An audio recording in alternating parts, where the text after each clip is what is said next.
Okay. Hello, buddy. I'm HR. Welcome back to the Cursed Crew. Guys, as I said last time on my last stream, it's been a couple days since that stream actually. Probably should explain why. First off, I want to say the reason why I haven't streamed a couple days because I want to relax a little bit, and also I want to get some editing done as well as get my sleep schedule fixed because it's been a bit wonky for some reason. I don't know why.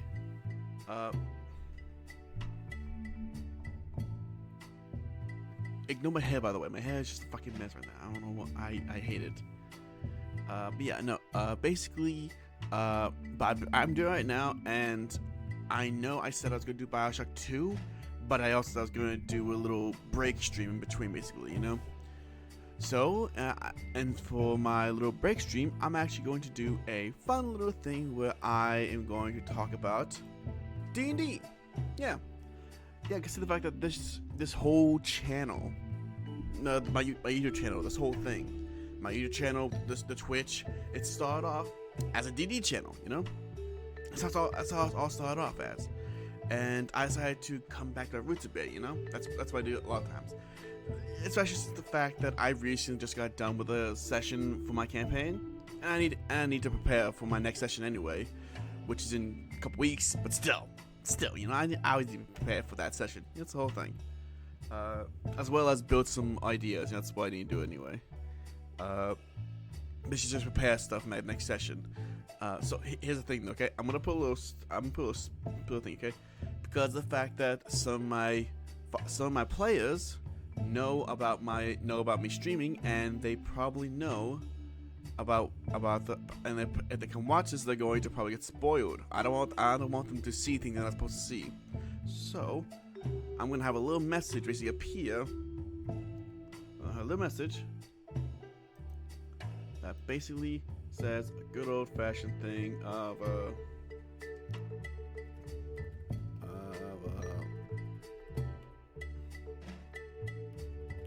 basically saying basically telling my players that there will be spoilers. Make sure just okay, hold on.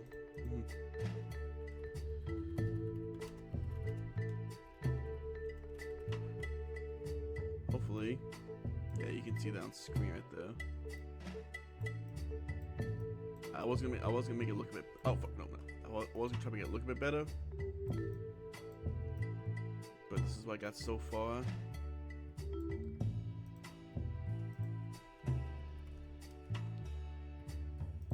Okay.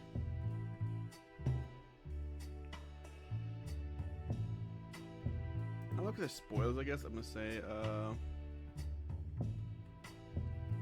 Hold on. Well, actually, I got a better idea. I got a better idea. Just say it right now. I got a better idea. Hold on. I'm gonna look something up. I'm just gonna hold on. D&D players be gone. Be gone. Sign. Hopefully, I can find something like this. Hold on. I'm gonna switch. I'm gonna switch some guys because it's the one fun thing I want to do. Okay, hold on. I had planned on doing something else, but I found a much better fun idea actually. So yeah. So hold on. I'm going to do something. So have a little more fun, and making a little sign for my D&D plays basically. Instead of having me a text, I'll do a little sign thing. Hold on, I'm gonna quickly make sure you guys can see what I'm seeing basically. So hold on.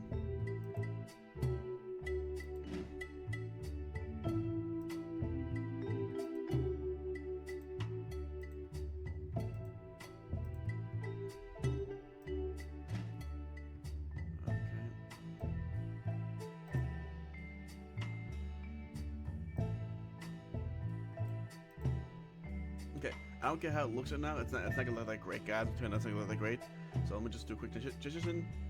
It's gonna look horrible probably, as I'm basically just doing this. You guys don't need to see much really. You just need to see Oh, hold on. Get rid of this actually. Hold on. Let's do this here actually. Probably better do this here actually. Do this here.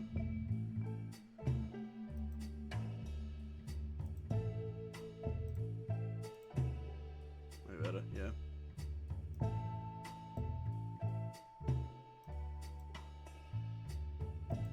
Okay, there we go. I'm now on GIMP. I use GIMP to not create things like I use GIMP, guys, in order to create things like this, you know. Anyway, so what I'm gonna do is I'm basically gonna go online. I'm going to basically create a little layer here, little square, new. That's just a create actually, you know. New, basically a square, a simple square thing, you know. Let's do this 12, 8 by 10, 720 thing, and let's make it more of a square than anything. So, my phone went off. Okay, cool, nice. I don't have any music. I should have some music back for this probably. I don't know what music to have for this, but you know what? Gonna get a media source here. I'm gonna look up some. I'm gonna look up some copyright-free D&D music so I can add here because I want to add some D&D free music here. You know. Copyright-free D&D music. Let me look this up here. Hold on. Copyright free D&D music. Here we go. First thing. Ha. Okay. Let's see. Talking about whatever, a couple other shows with it. Music. I use music lessons via quick wins my show. Ah, okay, cool. Yes, yeah. I'm gonna get some music, guys, so that way I have something to play for you guys, and you guys will just listen to me the entire time. There you go. Incompetech, help me out, please. You guys are probably gonna. Hopefully, I don't think you guys are gonna be able to hear any of this, so that's pretty fine. Wish I could play it, but okay, listen to this.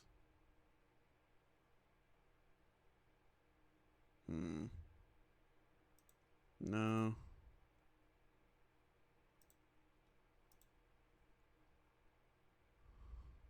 No. Well, actually, I could help out phone. Actually, probably. No. No. Hold on. I want you guys to be able to hear this because I want you guys to be able to hear this as well. So hold on.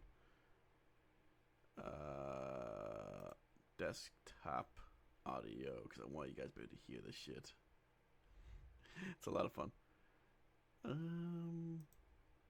So display capture show. Why not get this shit in here? Not okay. That's the one thing that's what I want to show. Fuck that. That's my thing there. Move this. How do I add a fucking thing? I don't know. I don't know how to add anything. Apparently, I'm a big idiot when it comes to adding things in. Apparently, damn man. Okay, here we go. Okay, you should be able to hear some now. Make sure it's not too loud for you guys. Make sure it's like this, probably. Yeah, you guys should be able to hear stuff now. Okay, cool. I'm putting it back up then. Alright, it should be good. There we go. Yeah. You guys can hear the music now. I say no for that one though.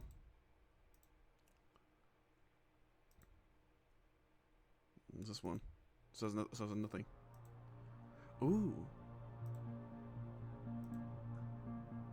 I like this one. This is fun. Maybe though. I'll keep that in mind.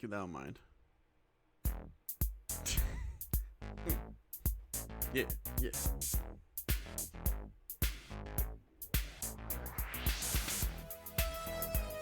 That'd be fun.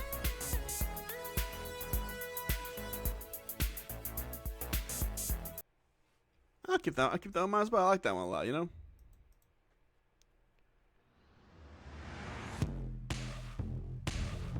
Hell no. Already I'm like, no.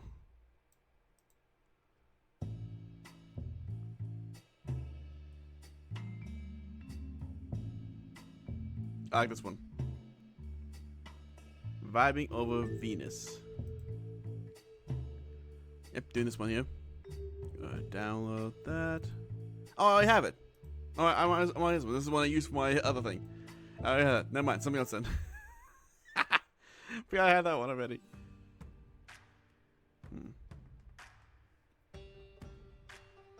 Could be fun. Keep that in mind. How about this one here? Oh man, I download this guy. Actually, I'll download this guy here. This one's nice, but it's not really the ton I'm looking for, honestly. No, it's not the ton I'm looking for. I like it though.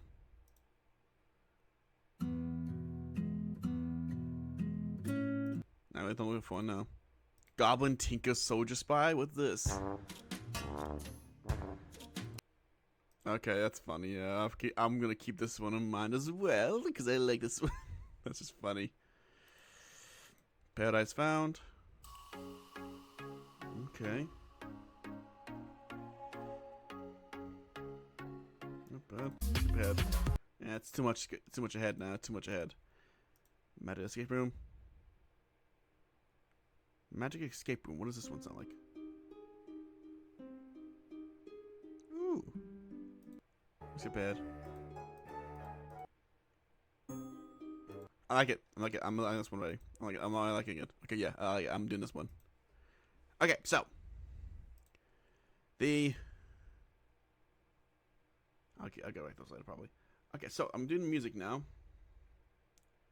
and quickly add in a media source here. Background music. No, actually, I'll create a new one. This is gonna be D&D music. D&D music. Boom. Loop, sure, why not? Quickly go up here and add this little thing so that way I can have like a little bit of a magic escape room. Here we go. Okay. Whoa.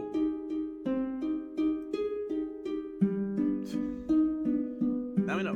Here's the thing. Okay, I'm putting this over here in the corner. If anyone wants to know the music is, right there in the corner. It's right there in the corner. Right there. Right over there. That's the music, okay? In fact, I'm gonna put a little text here that says music. Current music. Text here. So text saying current music. Actually, hold on. Text. This thing. Whoa. That's a bad accent.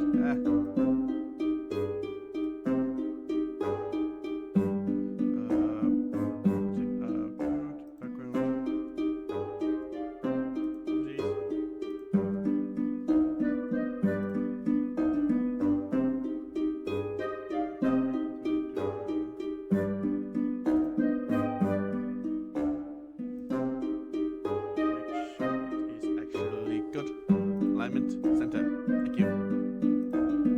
That looks way better. There we go. Okay, there we go. Now I got back in music going. Hooray! That's a bit too loud though. I'm cutting that down a bit to what's right here. That's around here probably. I cannot hear it on my end, which sucks. As I do want to hear that actually, so I'm gonna play it on my own actually probably, which is fine. I'll do that on my own. Play it on my own because I like hearing that shit. Yeah. That's better. I like being able to hear stuff on my own anyway. Might as well. Hope you guys can hear fine. I'm gonna check actually, make sure if you guys can hear fine. Hold on, guys. Can you guys hear fine? Let's see.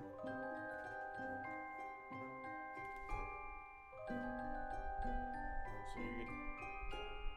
Let's see, huh? Let's go listen. Okay, I think that sounds fine.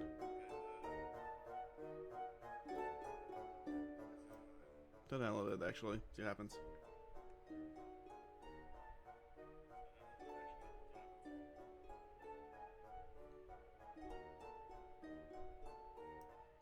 Bit more? Barely anything, no.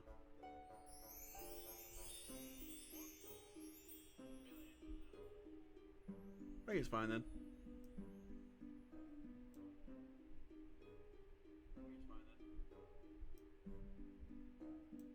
Right there, yeah. Okay, cool.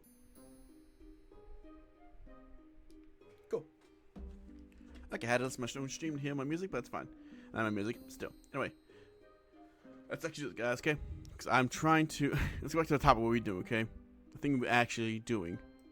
Which was creating a new thing. So I'm going to create a little square here. You guys can't see it because there's a little create new image thing you guys can't see probably. That's fine, though. I'm going to quickly do... I'm just doing a square, basically, so... I'll do 720, 720. How's that sound, you know? Excuse me. There we go. 720, 720, a little square thing. Add an alpha channel. I can make it a PNG. And I'm also going to quickly look up a D&D dice thing. D&D D20. D&D D20. Look up quickly. Get an image of that. Let's see. It's a regular D20 basically. Well, not really, but anyway. I like this image as D20. Might do that one. Ah, fuck it, yeah. Copy that. Go in here. Boom, there we go. Yeah. Okay, there we go. This image here. Okay, I got this image offline. And I'm not using anything else but the D20 here, so I'm gonna quickly get these guys in here, you know. Turn up the threshold a bit more. Get all this shit in there. Okay, make sure you get the basic outline of it, I guess, for you. Okay, got the basic outline of it, I think. I'll get the yellow bit too as well. I like the yellow bit. The yellow bit's fine. Gives a bit of a distinction. Anyway. Boop. Boop. Boop. Boop. Boopity. Huey. Huey. There we go. I got a little bit right here that basically I need to get rid of. Hold on. Get rid of this little bit right here then. Hold on then. Huey. Louis. Dewey.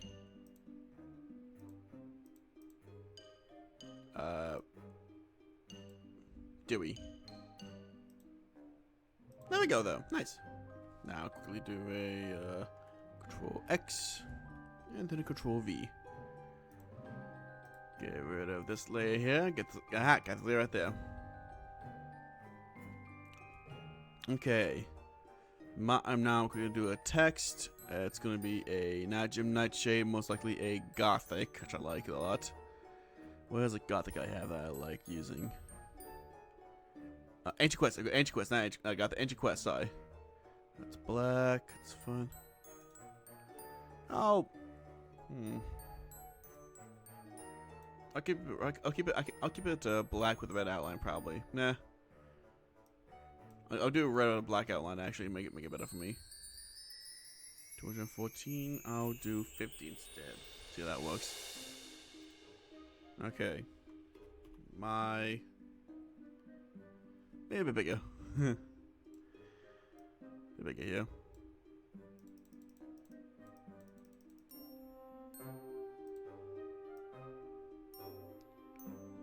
Oh, no, yeah, I was going to do a big X for saying it says my players X, basically get out here. Or, no current players allowed. Hold on. I don't know, but no current players allowed. I'll do that. Okay, I'll do that instead, actually. That sounds better. Make this bigger. 100, actually 100 seems pretty good. Literally double the things, yeah. No current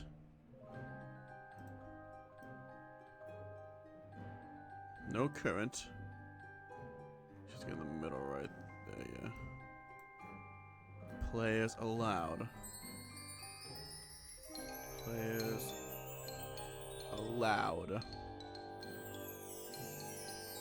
Make it so it's a bit bigger, like a Might have to do 70 instead of 100, but still it's fine. Okay, bit shorter than actually.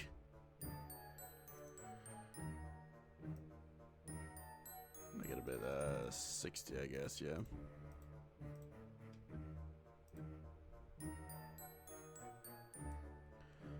I'll make this one 60 as well. Actually, I like the 60. You know. Make this one about 60 as well, so people can see that they're the same and that they look. Yeah, there you go. Now I'm gonna do a little filter here. Like shadow, drop shadow.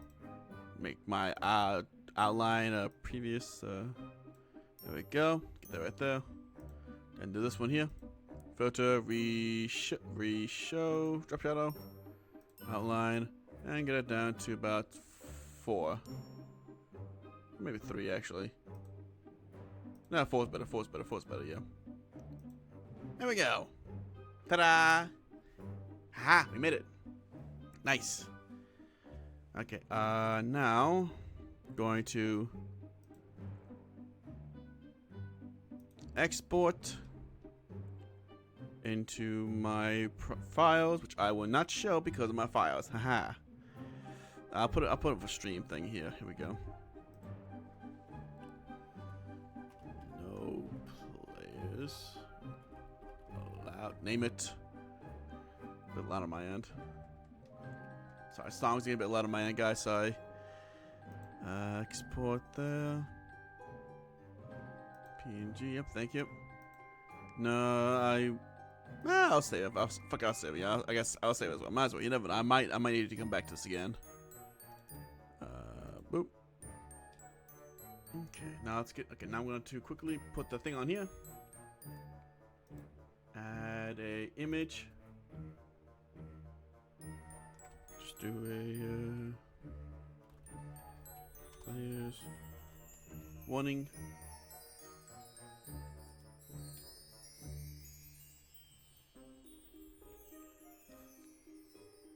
Okay. Put this in my stream. There we go. Found it. There we go. Boom. There we go. I now have a little thing that says no current players allowed. Oh, no, I mean to move that. I meant to move this guy here. I'll put it up here in the corner so that way people, if the players see it, they can see it. Hopefully fine. I'll check my stream, make sure, you know? Make sure they can see fine. My fingerprint's not organized. Oh no, fingerprint. Please, don't work. Please work. Hopefully. I can barely read that. Oh no. I have to increase a bit bigger. But that's fine now, because I can see it on my screen, on my TV, but I don't know if I can see my phone, on my computer, I guess, you know? Me. No, I can see that. Should be fine. Yeah, should be fine. We should be fine. Hopefully, I should be able to read that. Fine. Okay, now I'm going to quickly change over to my D&D thing here. So I got all set up here for myself because of the fact that I have been waiting for this. I wait for you guys to see it. Okay, guys. So. Let us transition to my D&D thing. First I gotta actually add some stuff as well. Hold on. Gotta quickly add some stuff here.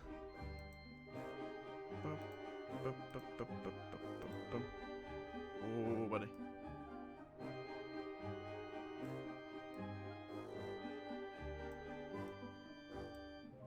Oh, buddy.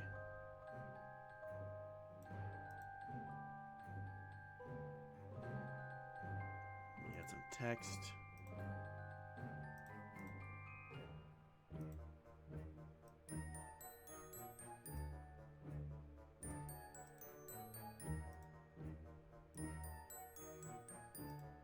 Okay. That's fine right there. And then quickly, good old-fashioned the image. Gotta add the image I just made. Put that right about here. There we go. Okay, now. Ready? Transition. There we go. studio mode. And there we go. Yeah, it should be fine. Nice. Yeah. I'll quickly close up. There. Yeah, you guys should be able to hear the music still. And I got my little note plays loud. My background music credit right there. It's nice. Let's just make it so. Hold on. So can I actually cut this down? Yeah, cut this down a bit so that way you guys see more of a dash background music in 5 probably, which is better. Probably might be better.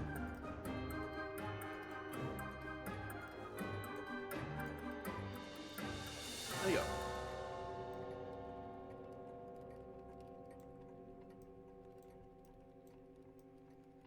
There we go. Now I can see it better. There we go. Okay, yep. That's background music right there. That's background music, okay? Right there. Anyway, now we're gonna do what I was gonna do before. Welcome to my little campaign I've made called The Age of Dragons. Yeah, I call it The Age of Dragons. I'm currently on a character sheet. I'm using Obsidian for character sheets, you know. I'll go to my graph here. Sure, I got some fun for this guy. But yeah, this is the Age of Dragons. I should have a lot more connections than I do right now, but that's what the stream is for. This stream is basically just going to be me going through my little Obsidian here and building connections and changing some stuff so that way it all looks a bit better, you know? Looks better, you know, so yeah. So first thing I'm going to do... Oh, hold on, I forgot to add the alerts. Actually, I just realized now. I forgot to add alerts. Shit, I meant to do that earlier, but I forgot. I would do that. Oh, probably browser then. Yeah, browser. There we go. Alerts. I'll put alerts right there. Nice. There we go. Okay. Now. Okay. Here's the thing. Make sure. Okay. Hopefully this works out fine for me. Hoping it does. Haha. Okay, anyway. What I'm gonna be doing now, I spent 30 minutes of the stream just making that little thing right there for the players. Oh my goodness. Once again, if any of my players are watching the stream right now, get out. I'm sorry, guys. At the very least, say hey. Say hey. Hopefully, tell me you're in stream so that way I'll make sure to avoid the spoilers while you're in stream. Okay? It's gonna be difficult, but I can do that. Okay, so first thing we're gonna do is basically stream's right here. So yeah, first thing we're gonna do is basically go to my latest session. Which was a session 6 here. This is the latest session, okay? I had we only 6 sessions in the campaign right now, but we've done a lot. We've done quite a little bit. We've done quite a bit, you know. So one of the things I need to do actually right now is I need to make sure to do my good old-fashioned bit here. Where I link the players, the picture to the players. So it's Quentin Coldwater. A little bit of a thing I'm going to do also is explain to you guys what's happened so far in the campaign while I'm here. You know, might as well. You know, I'm bored. I ain't got a lot to do, so might as well do that. So our campaign is known as the Age of Dragons, and it consists of 5 players. There is Quentin, who is played by my good friend Dom. You've seen him in the chat before. He said if he comes by, I'll make sure to point him out. There is Talia, like Talia al Ghul from Batman, who is played by Cojito. He's called Cojito. By Cojito. I was probably say that. Quentin is a blade singer. He's a blade singer. He's basically the wizard of the group. Talia is a warlock. That's a lot of fun. Hold on. Make sure I'm fine here. Yeah, Talia's a warlock, of the of Pack the Blade. She's a hexblade warlock, you know. Then there's Zembip, who is played by who's played by a Broken Devil. He is a ranger, but in order to make up for ranger being ranger, he has a pistol that he uses to fire instead of bow and arrow, which I allow because that's a lot of fun. That's a lot of fun. Also it does the most damage, but it's a lot of fun to use and kind of it's a fun little mechanic, I think you'd say, you know. Then we have Grieva, who is played by Kat. Grieva is a sorceress of the group, but she's also a sorceress group. She's also done quite a bit of things, you know. She's a lot of fun as well.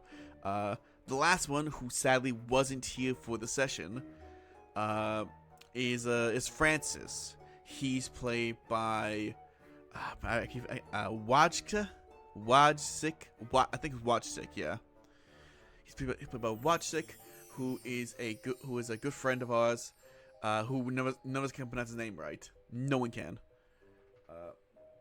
His whole thing, he is the bard of the group, a bard of eloquence, and pain in my ass.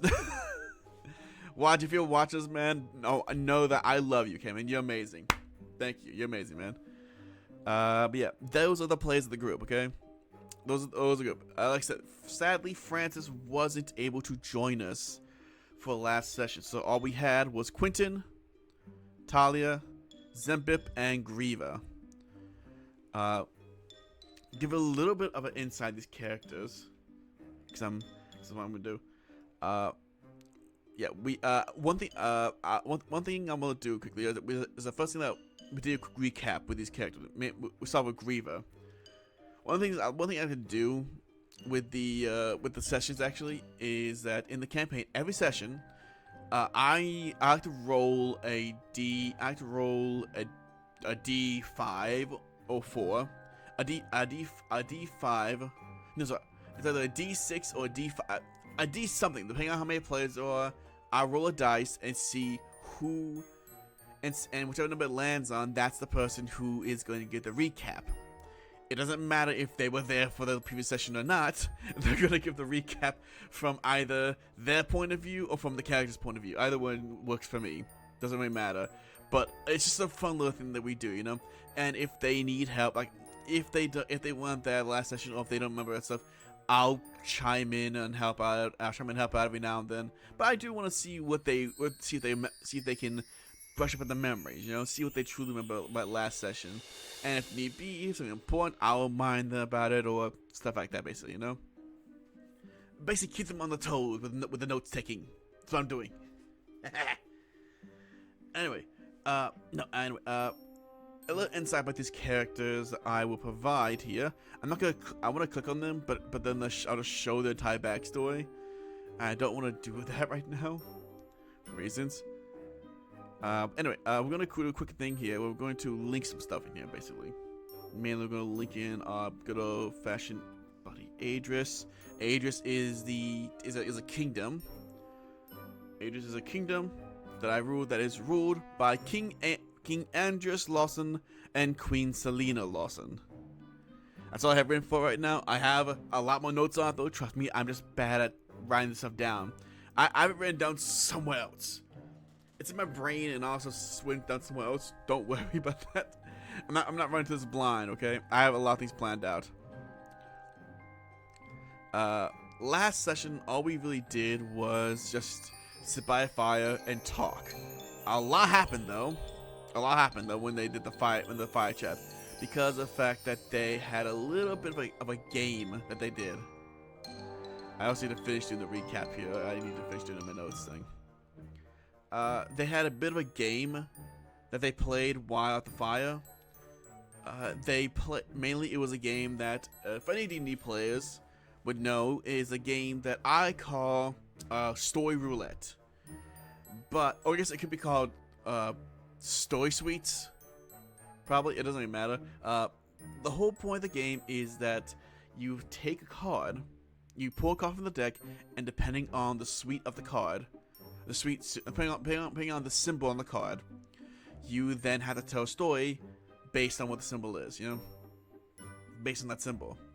And each symbol is a different style, you know. Like for instance, a heart means that you have to tell a story of love.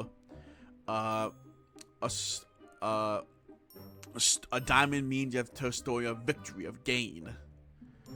A club means you have to tell a story of, I think it was defeat. Hold on, let me make sure. Yeah. I know. A club is a story of loss. Club is a story of loss. Meanwhile, spade is a story of defeat. You see, each one is sort of an opposite of the other one, basically. You know, it's a way to get players to talk to each other and sort of give a way for them to discuss stuff in the backstory. You know, that's what I like to do with this kind of stuff. I like to do that because it's a lot of fun. It's a lot of fun to do for a kind of campfire thing.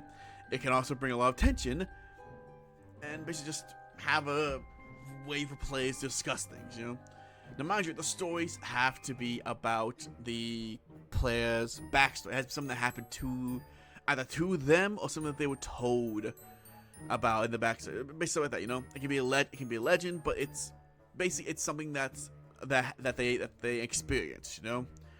Whether someone told them about it, or they experienced it themselves, basically, you know? It's the whole thing. Like, maybe whether someone close to them experienced it, or they experienced it. That's better explanation. Sorry. Anyway. Now, in this session here, we basically had a very... You know what? I'm going to session, actually. I'll leave that session 6 for its own thing. I'm going to start off with my good old-fashioned friend here, session 1, which I still need to fucking finish. Oh my goodness, I hate session 1. I should say, I loved it. It was fun. There's a lot of things I need to do. Oh my goodness. No. One thing I need to do. I really don't want to do this because it's so tedious. No, actually, no, fuck it. You know. This, but I'm gonna work on my map bit action still. Okay, I'm gonna work on my map bit. Okay. Okay, my map bit still. Okay. This right here, and this corner here, right up here, is my maps for my. Because I'm using roll 20 for my maps. That's the reason why you see some black areas, because it's roll 20. But this right here is Adris, guys. I'm talking about D&D.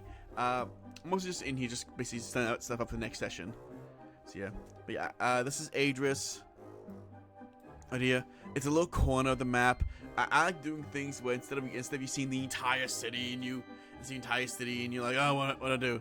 No, I like doing it where it's more theater of the mind, where you can keep stuff track, and basically I can tell you exactly what the city feels like, you know.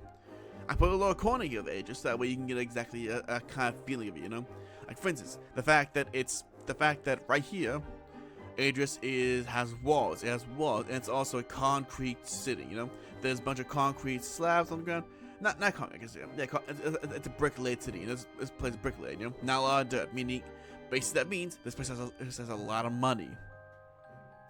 Place has a lot of money to it. You know, that has good business, basically. Good business, huh? No, this is Adris, though. This is where we left off. The party is currently here in Adris.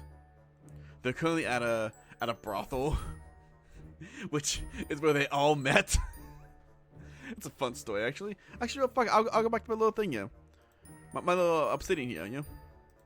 Yeah, I'll do a little explaining, I guess. The whole party, the way the party met was that they each found a way to a brothel known as the Dragon's Hoard. It's called that because of the fact that it's a brothel, bar, place, you know, that whole thing. It's also a play on words of the fact that it's a place that's hidden away that not a lot of people see, you know. And it's that way because of the fact that dragons. There's a lot I have to explain, and I don't know how to explain it fully. And I didn't really plan this stream out. I just thought I was going to do some talk about D&D and then fix my maps. But no, I kind of want to explain what's going on to you guys now. Fuck. Oh, hold on. Fucking hell. No, go away, buddy. So I had an auto mod thing I needed to do. Okay,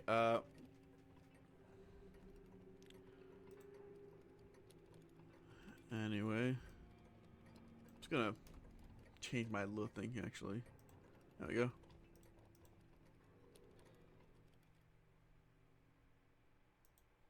Okay, I changed my my little title thing because I think it was too long because I don't need the spoilers for my D&D playlist thing because I have that thing up there. I have that thing up there. You know, let's get that thing up there. You know.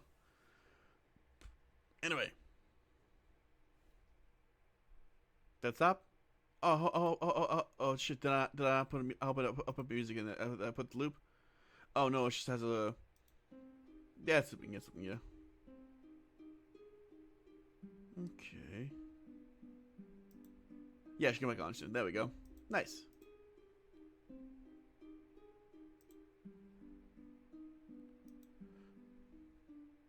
Okay, yeah.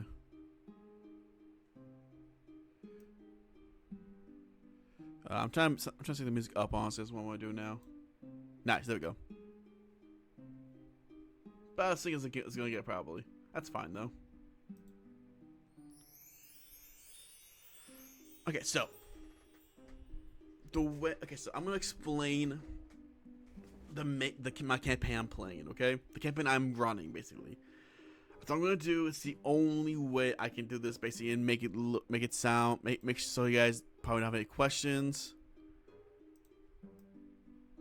If you guys want, I can do more. I can do an actual video on it later, actually probably. But this is just a stream of me showcasing me basically talking about my D&D campaign.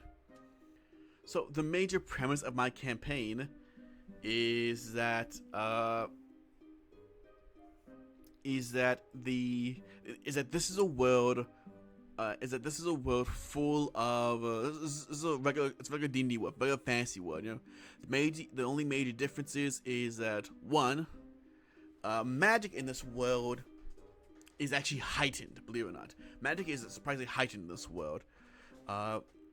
For some reason, there's an abundance of magic. It's getting to a point where more magic uses are being created. It's easier to do certain things. People are starting to experiment with it more as well. You know, it's a lot. Magic is a lot in this world. There's a lot of magic in this world, leading to people wanting to figure out what happens and how to get through it, basically. You know, and what they can do with it. So yeah. The other thing is that in this world, dragons are a myth at this point. Dragons are extinct. You know, no one's seen a dragon in thousands of years, and even no one's seen a dragon in thousands of years. At least no one. There is literally in this world, there is no one alive in the current world as of right now. Well, maybe there's no mortal alive. Probably no mortal alive that has ever seen a dragon. At the start of this campaign. Quite literally, no one. The dragons are an extinct race that have just basically been gone for thousands of years. And for some of you who are probably thinking, oh, well then elves know about dragons, don't they? No, actually. Because in my world, elves only live to about... I think I said 200 years old, I think. Hold on. Make sure I got this right. Ignore this. 50. What the fuck? Why is this like this? It's weird. There we go. Like, I don't have any future plans out right now. It's fine then. Elves live for thousands of years. No, elves usually live to about like 250, maybe 300, I think. No. He's a I think I made it so the Quentin is a is he a half elf or is he a regular elf? I think he's a full elf. One luck luxury. Q. I think it's I think he's a regular elf. He's a regular elf. Okay, no.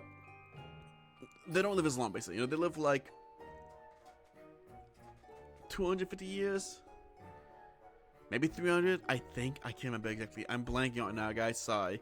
It's somewhere. It's somewhere in my. Hold on. Actually, I can find out. It's somewhere in my. One of my notes somewhere else. Hold on. Go away. Discord. Here we go. Discord. Cause my player. Me and my player discussed this, and I was basically just trying to figure out where we discuss this, and he was fine with it. By the way, the player Quentin was fine with elf. Was not how old elves are. It's fine. Okay, here we go. Okay, here we go. Sorry. Elves live to about 450 years old. 500, maybe 500 if they're lucky. But that's pushing it. 500 is pushing it. That right there is the answer. Yeah, no, elves live to be about 450 years old, maybe 500 if they're pushing it. But that's what I got for that little bit there. Now finally I figured it out, thank goodness. I was like, 250 seems a bit rough. That seems not enough. No, 250 is for half elves, I'm thinking, yeah. 250 is for half elves, yeah. Sorry. But no, basically in this world, there's a lot of things that can happen. Hold on. What? Oh yeah, that's right. I now remember why. That's how long elves live. That's the reason why elves, they don't know about dragons. At the very least, if they do, it's been stories passed on from some generations. You know. But dragons were extinct thousands of years ago. They were gone for quite a bit. Only thing about dragons nowadays is like legends.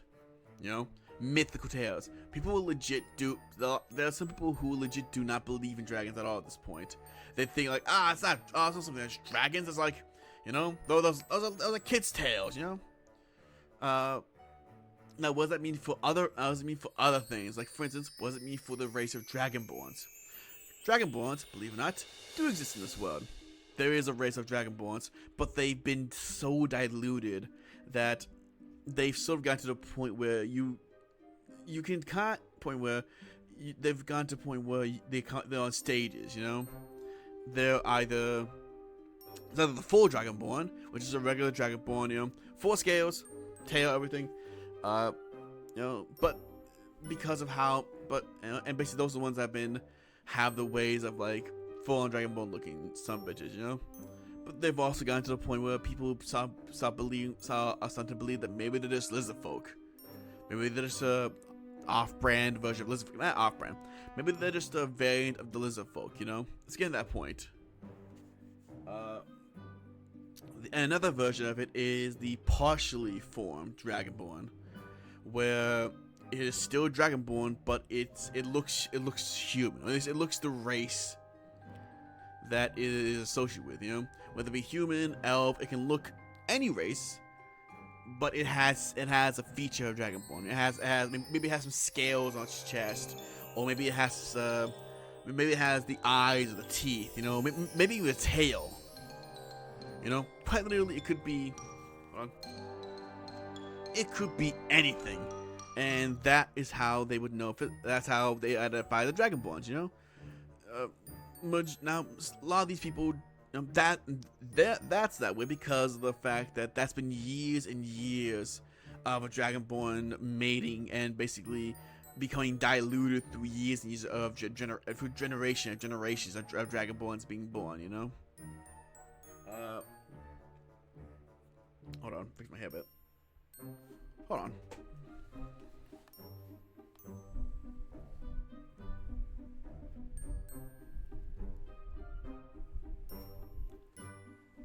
Okay.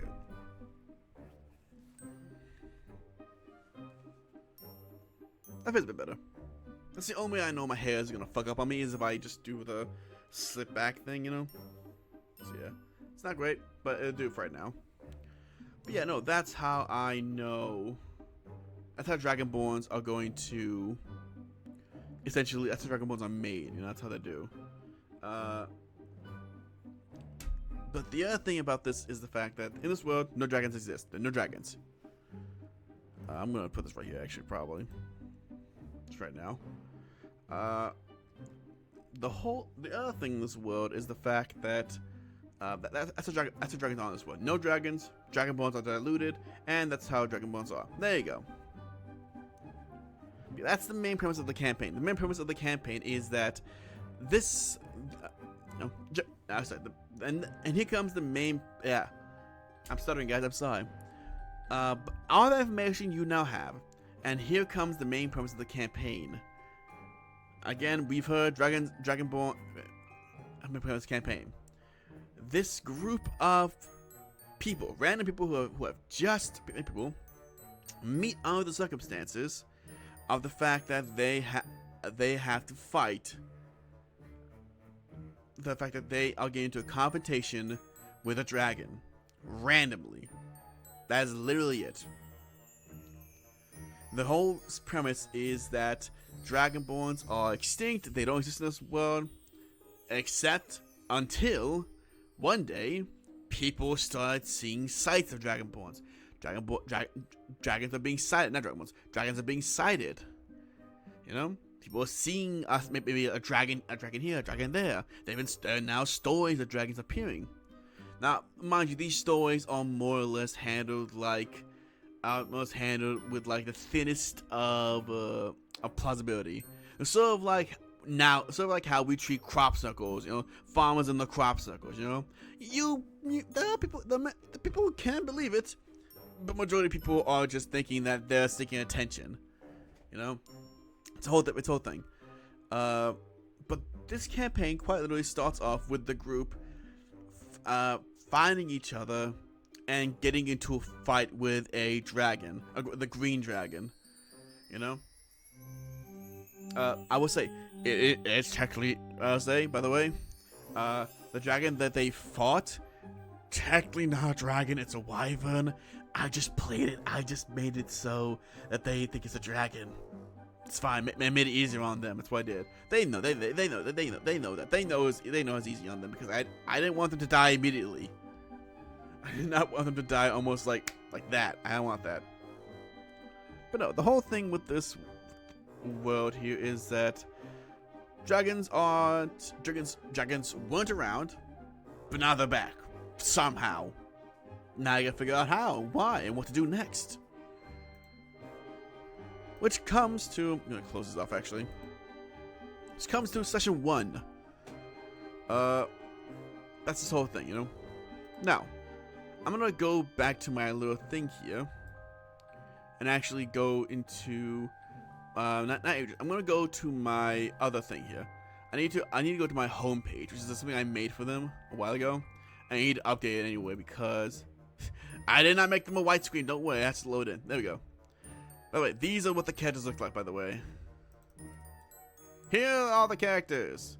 That's Zembip. He's a gnome. He's crazy. Crazy. He's insane. He's literally. That's literally what my player described him as. They legit looked at me. They looked at me and said, "Oh yeah, Zembip. He's a gnome ranger, and he's also insane." That's it. That's all I said. And I was like, okay, we can do this. Later on he gave me a backstory for him, which I'm thankful for. Thank you so much, buddy. Here's another player. This is Talia. This is Talia right here. This is the one played by Cojito. She is I believe she's half elf. Yeah, she's a half elf. Yeah, she's a half elf, and she's a warlock. She's a lot of fun. The player Cojito, he's fun. He thrives being an edgelord because he's a warlock. He's like, yes, edgelords. I can finally soak in that grief, soak in that sadness. Bring it to me. It's a lot of fun. It's funny. Like he's not unintentionally doing it. He's doing it intentionally, and he's making jokes about it. It's a lot of fun. It is genuinely one of those moments where you're like, damn, when you just set up to do something and you don't intend to do it, and then the edgelord's like, oh, I'm sad now. I'm like, ah, damn it, I didn't mean for that. Sorry. Okay, I'm gonna quickly get rid of something here. Hold on. Go away. This right here, this LP boy here, is named Quentin. Quentin Coldwater. Uh, if any of you are magician fans, you would know you probably recognize that name. Yeah, no. The player this guy's played by Dom, who is my DM in another campaign. Uh, Hold on, my glasses are fucking up. Gotta clean them.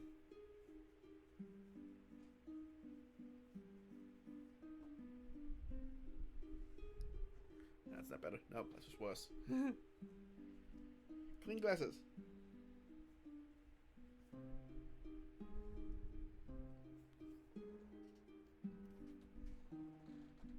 Dang it. Okay.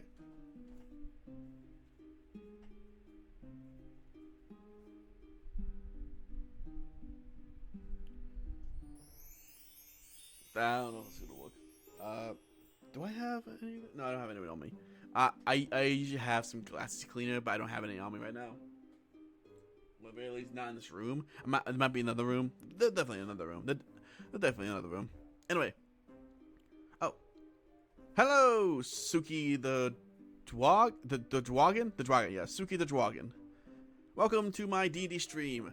I was just talking about my campaign I'm currently DMing right now. Well, I'm not DMing right now. A campaign I'm DMing on the weekends. No, I'm gonna do my character. My characters. I got Zembip, Talia, Quentin, who for any of you who have seen my previous streams, you've probably seen Dom in the comments. Dom is my DM in my other campaign, and he's playing Quentin Coldwater. For those of you who are Magician fans, you would know that Magicians, the TV show, is that character. Yes, it's based on that character. He loves that show a lot. He was very happy when he found out that we knew the show as well, and he had a lot of fun realizing that, talking with us about the show. He loved it. Suki the Dragon. How are you today, by the way? How are you doing today? I can see you said heyo. Hopefully I'm saying your name right. You're doing good? That's nice. I'm glad you're doing good. That's doing good. Again, welcome to the stream. Hope you're enjoying it so far.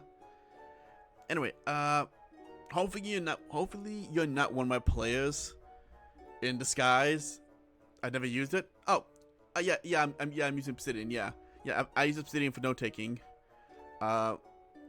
It is literally, in my opinion, the best note taker I have used, because of the fact that when I use it, I can link these things to other files, and I can click on a file and go to the little file I have on that other thing. I can also do a bunch of other things.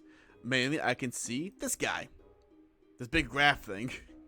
I can show my players an image of this, and see how much everything connected to it all, and just see him bug out about it. Be like, what the fuck? I'm like, ha! Now you see what I go through. This is my mind, basically. Like, connection here, connection here, connection here, connection everywhere. Yes. It's all orchestrated perfectly.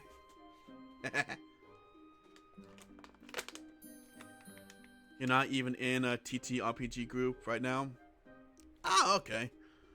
Are you just taking a break, or are you just are you just like are you just hard for you to find one? You know? Yeah. It's hard to find one. It definitely is. It definitely is. Trust me. I've been in many groups where I've had to, I used Roll20, you know, and I had to join a camp. I joined a group, only for that group to fall apart within like the first couple sessions, you know. Believe me. But just when I say, there are moments where when you find a group, you will know. Again, the group I'm currently DMing for right now, I found them through Roll20, because I signed up to be a player for one of my players, Dom. He's my DM in the other campaign. I signed up to be in his game, and he accepted me. And we already like, and hold on. We are on our 18th session in his campaign right now, and it's a lot of fun. We are all having so much fun just playing it. The rest of the players even agree that they're glad that they're in this group. You know, it's one of those moments where you just have to basically keep looking, keep applying, and eventually you'll find the group that you want. There's a whole thing where like you eventually will find a group that will suit you, that will be good for you. Trust me, it took me a long time, and it won't always be it won't always be like that. You know, my roommate's home. Cool. Like quite literally, my first fun story, my first ever group I applied for D&D. It was on Roll20. It was my first ever D&D campaign I ever did. I never even did a one shot. Actually, it was my first D&D thing ever. The DM helped me out. He was a great guy.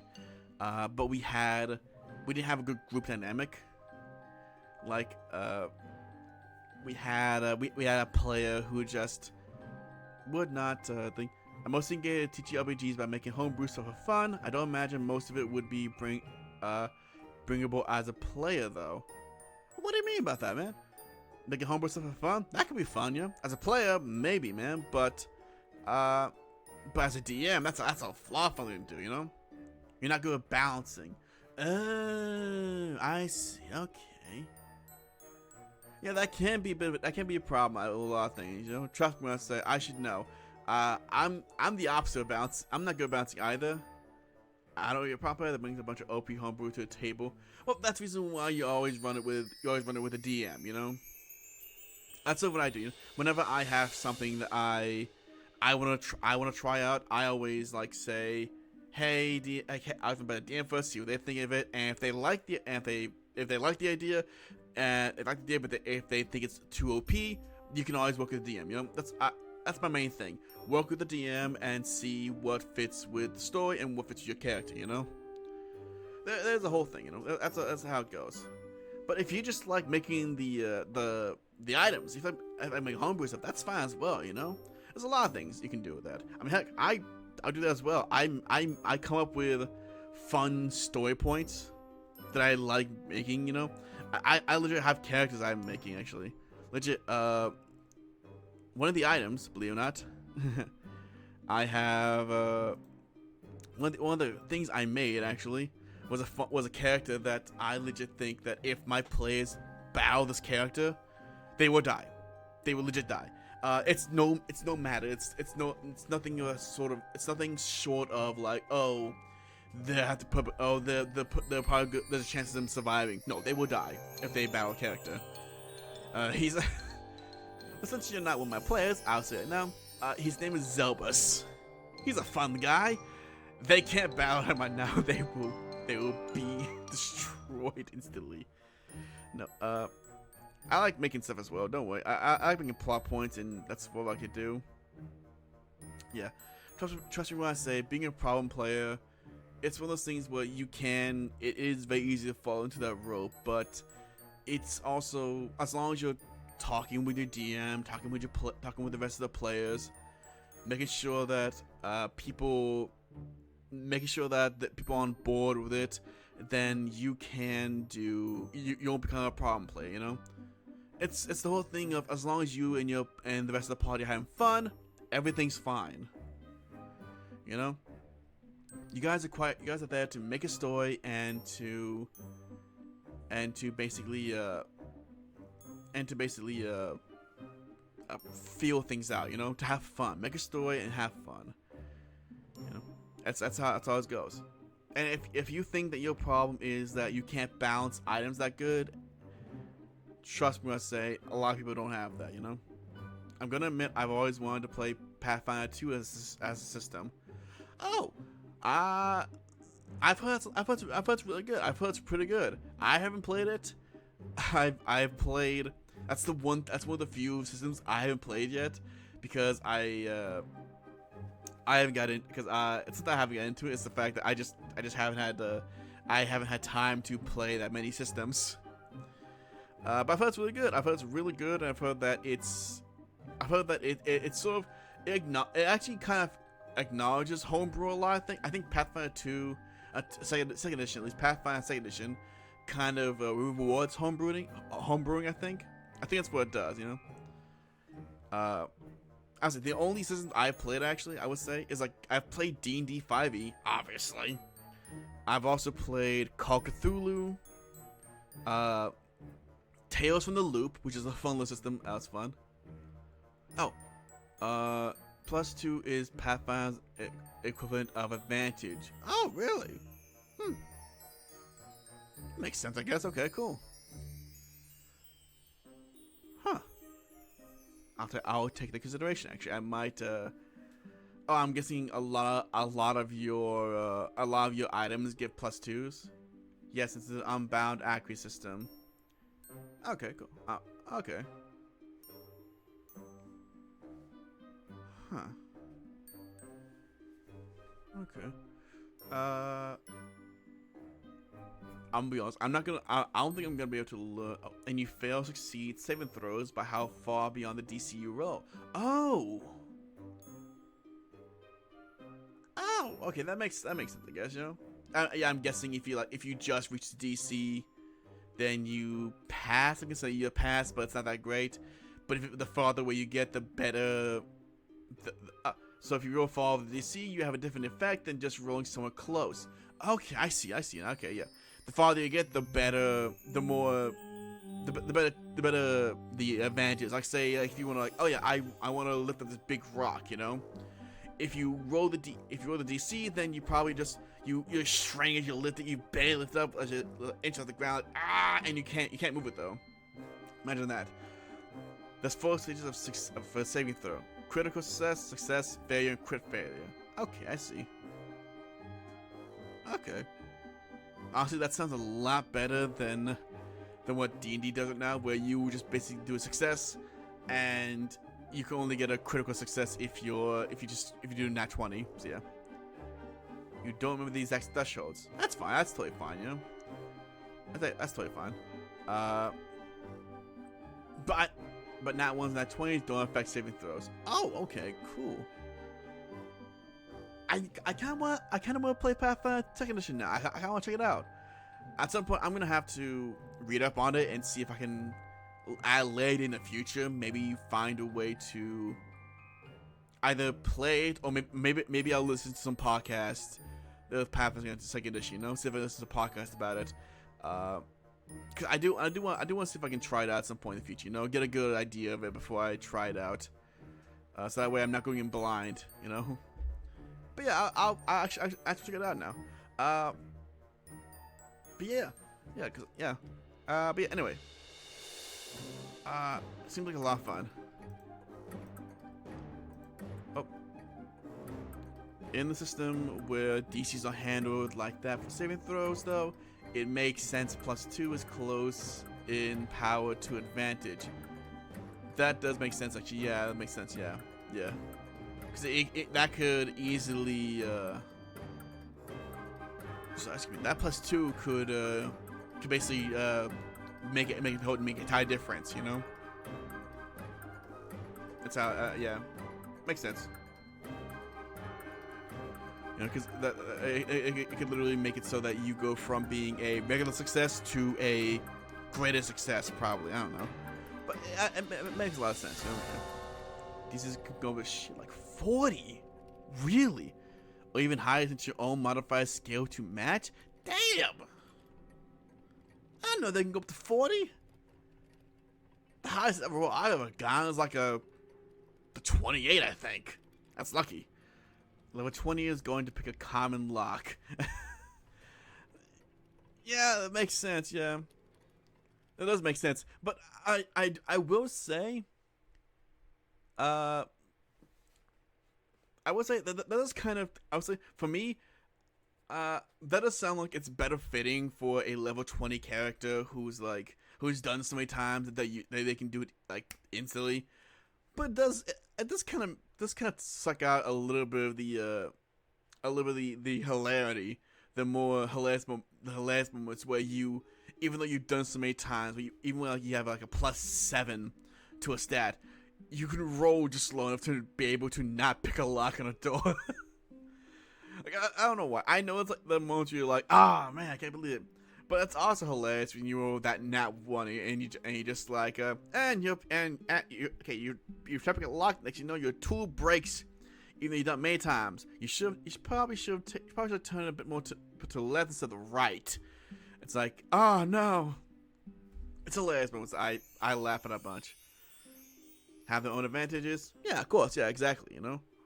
Like Pathfinder I've heard has a more story-based version of the thing where you have more numbers, but it's not made for combat. I think it's made for the environment. You know, D&D is more or less focused on combat stuff. Where a lot of on the power fantasy of getting stronger, and it's more numbers focused. Exactly. Yeah, that's what I'm saying. Yeah. Oh, actually, I would say one system that I loved playing because it was so focused on the role playing and the actual, in my opinion, scaring. Call of Cthulhu. I love Call of Cthulhu. The cool part is there's basically rules for everything, allowing stuff to feel more freeform, with there always being a way to check if you can do something you can imagine. That is cool. That is really cool. Okay. Yeah, that makes sense. That makes sense. That makes sense. Huh. I look so nerdy right now because my hair is like fucking hell.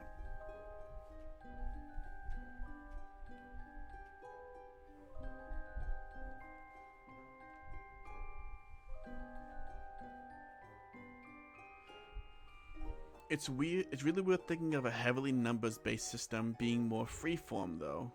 I guess so. But well, I guess so. But it's the whole. Yeah, but it's the whole where the numbers are. You know, where the numbers are. Where the numbers go to. You know, the numbers really go to helping you affect how you can do that freeform thing. You know, it's just an effect. You know, an effect, not affect. Oh man. I hate English. The way you spell things. I hate the way you spell things. I hate the way you spell things. That's English. That's how English works. Yeah. No, I hate the way things are spelt. There we go. Man. Would you guys believe that I'm a native English speaker? I am. I was born here in the US of A, and I should know English, but I fumble it every time. Oh my goodness. No one clip that, please. No one clip that. I'm gonna. It's gonna be bad. I'm talking to you, Suki. Don't clip that. Anyway, what was I talking about before? Oh yeah. One of the other systems I actually played. You never play Call of Cthulhu either. It's a lot of fun. It's a lot of fun. It's a system where you want to roll lower than the number you have for that skill. You know, you don't roll below that number. Because the higher above number it is, the more you really like Eldritch stuff. Yeah, it's a lot of fun. Your persona's an Eldritch goddess, really? A very cute and friendly one, but still, that sounds cool.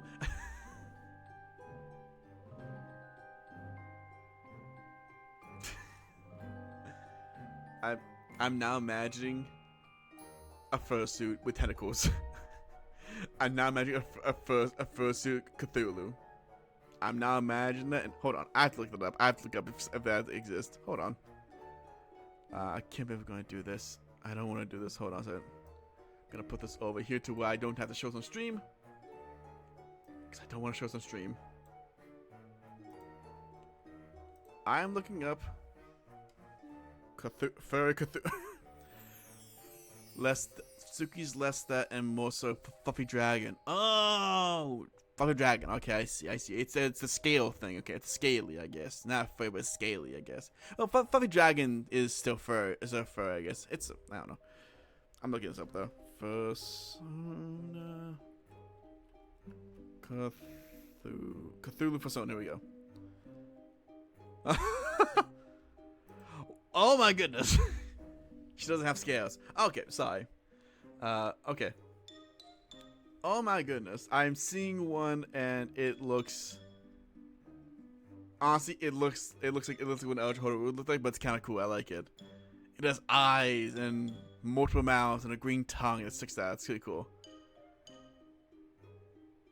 Some is actually pretty cool, honestly. Like one of them is a dog one, but they have eyes everywhere. Suki's fluff is like literally infinite and is fractal with eldritch angles. Oh. Okay. Huh. Okay, yeah, okay, I can see it. That sounds kind of cool. That's why it's a dragon. Okay, just means that she's really soft and cozy though. Okay, that's why it's Suki the dragon. Okay, I see now. Okay. What the fuck?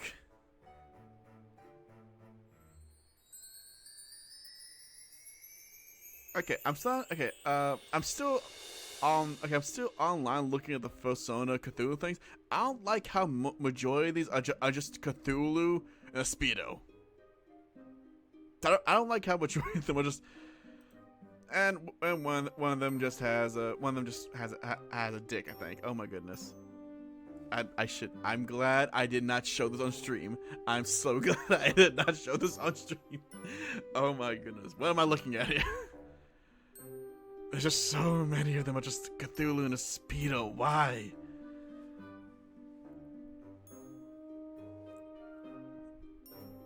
Who finds Cthulhu sexy? It's Cthulhu. He fucks your mind, not your body. This whole thing. No. Anyway. Sorry. Anyway, I've closed the browser now. I've closed that browser. That's gonna be forever in my history. Anyway, your persona sounds really cute, honestly, and sounds like it would be delight to imagine, honestly. Like,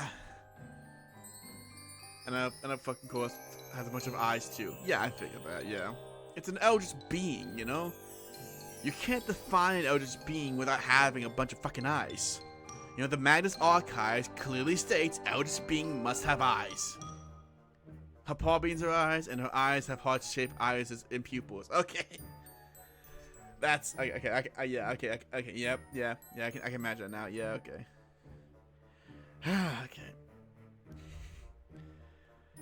Man, I want to see a picture of that, honestly, just see how it looks. I have no idea how someone will send me that. Cause I'm kind of curious now what it actually looks like. Some point in the future, probably. Some point in the future. I don't have many social media. Still waiting on it. Oh, I haven't got a ref of her current design yet. Still waiting on it. Oh, I see. Okay. Okay, cool. Oh, well, hopefully get the design soon. You know, because honestly, it sounds really cool. It sounds really fun. It sounds like if you do make a suit for it, like if you do make a big old suit for it, it does sound like it's going to be a pain to wear. Like it's gonna be hot inside the entire time because of how much fur is in it, how much fur is there. So, hopefully it's fun. Hopefully it's a fun thing. Hopefully it's a fun thing. You know, hopefully. Now, off the topic of the furry fandom. Well, I'm going back to D&D, and I'm going to quickly explain more of these characters I have right here on this little screen up here. Be really expensive too, though, since she's an RGB dragon. Oh, she's rainbows all over her. Oh, that makes sense. Okay, yeah. But yeah. Okay. Yeah. Okay. Cool. Nice. Yeah. Huh. Eldritch being with rainbows. Yeah, anyway, D&D. Yeah, anyway, D&D. Yeah. Anyway, as I was saying before, these are my players. This is Quentin Coldwater. from the Magicians. I already said that. Skipping over that. He is a blade singer. He's fun. Dom, who did my other campaign, he's a lot of fun to play with. He has this whole thing where he's searching for a dragon sword. He's trying to figure out.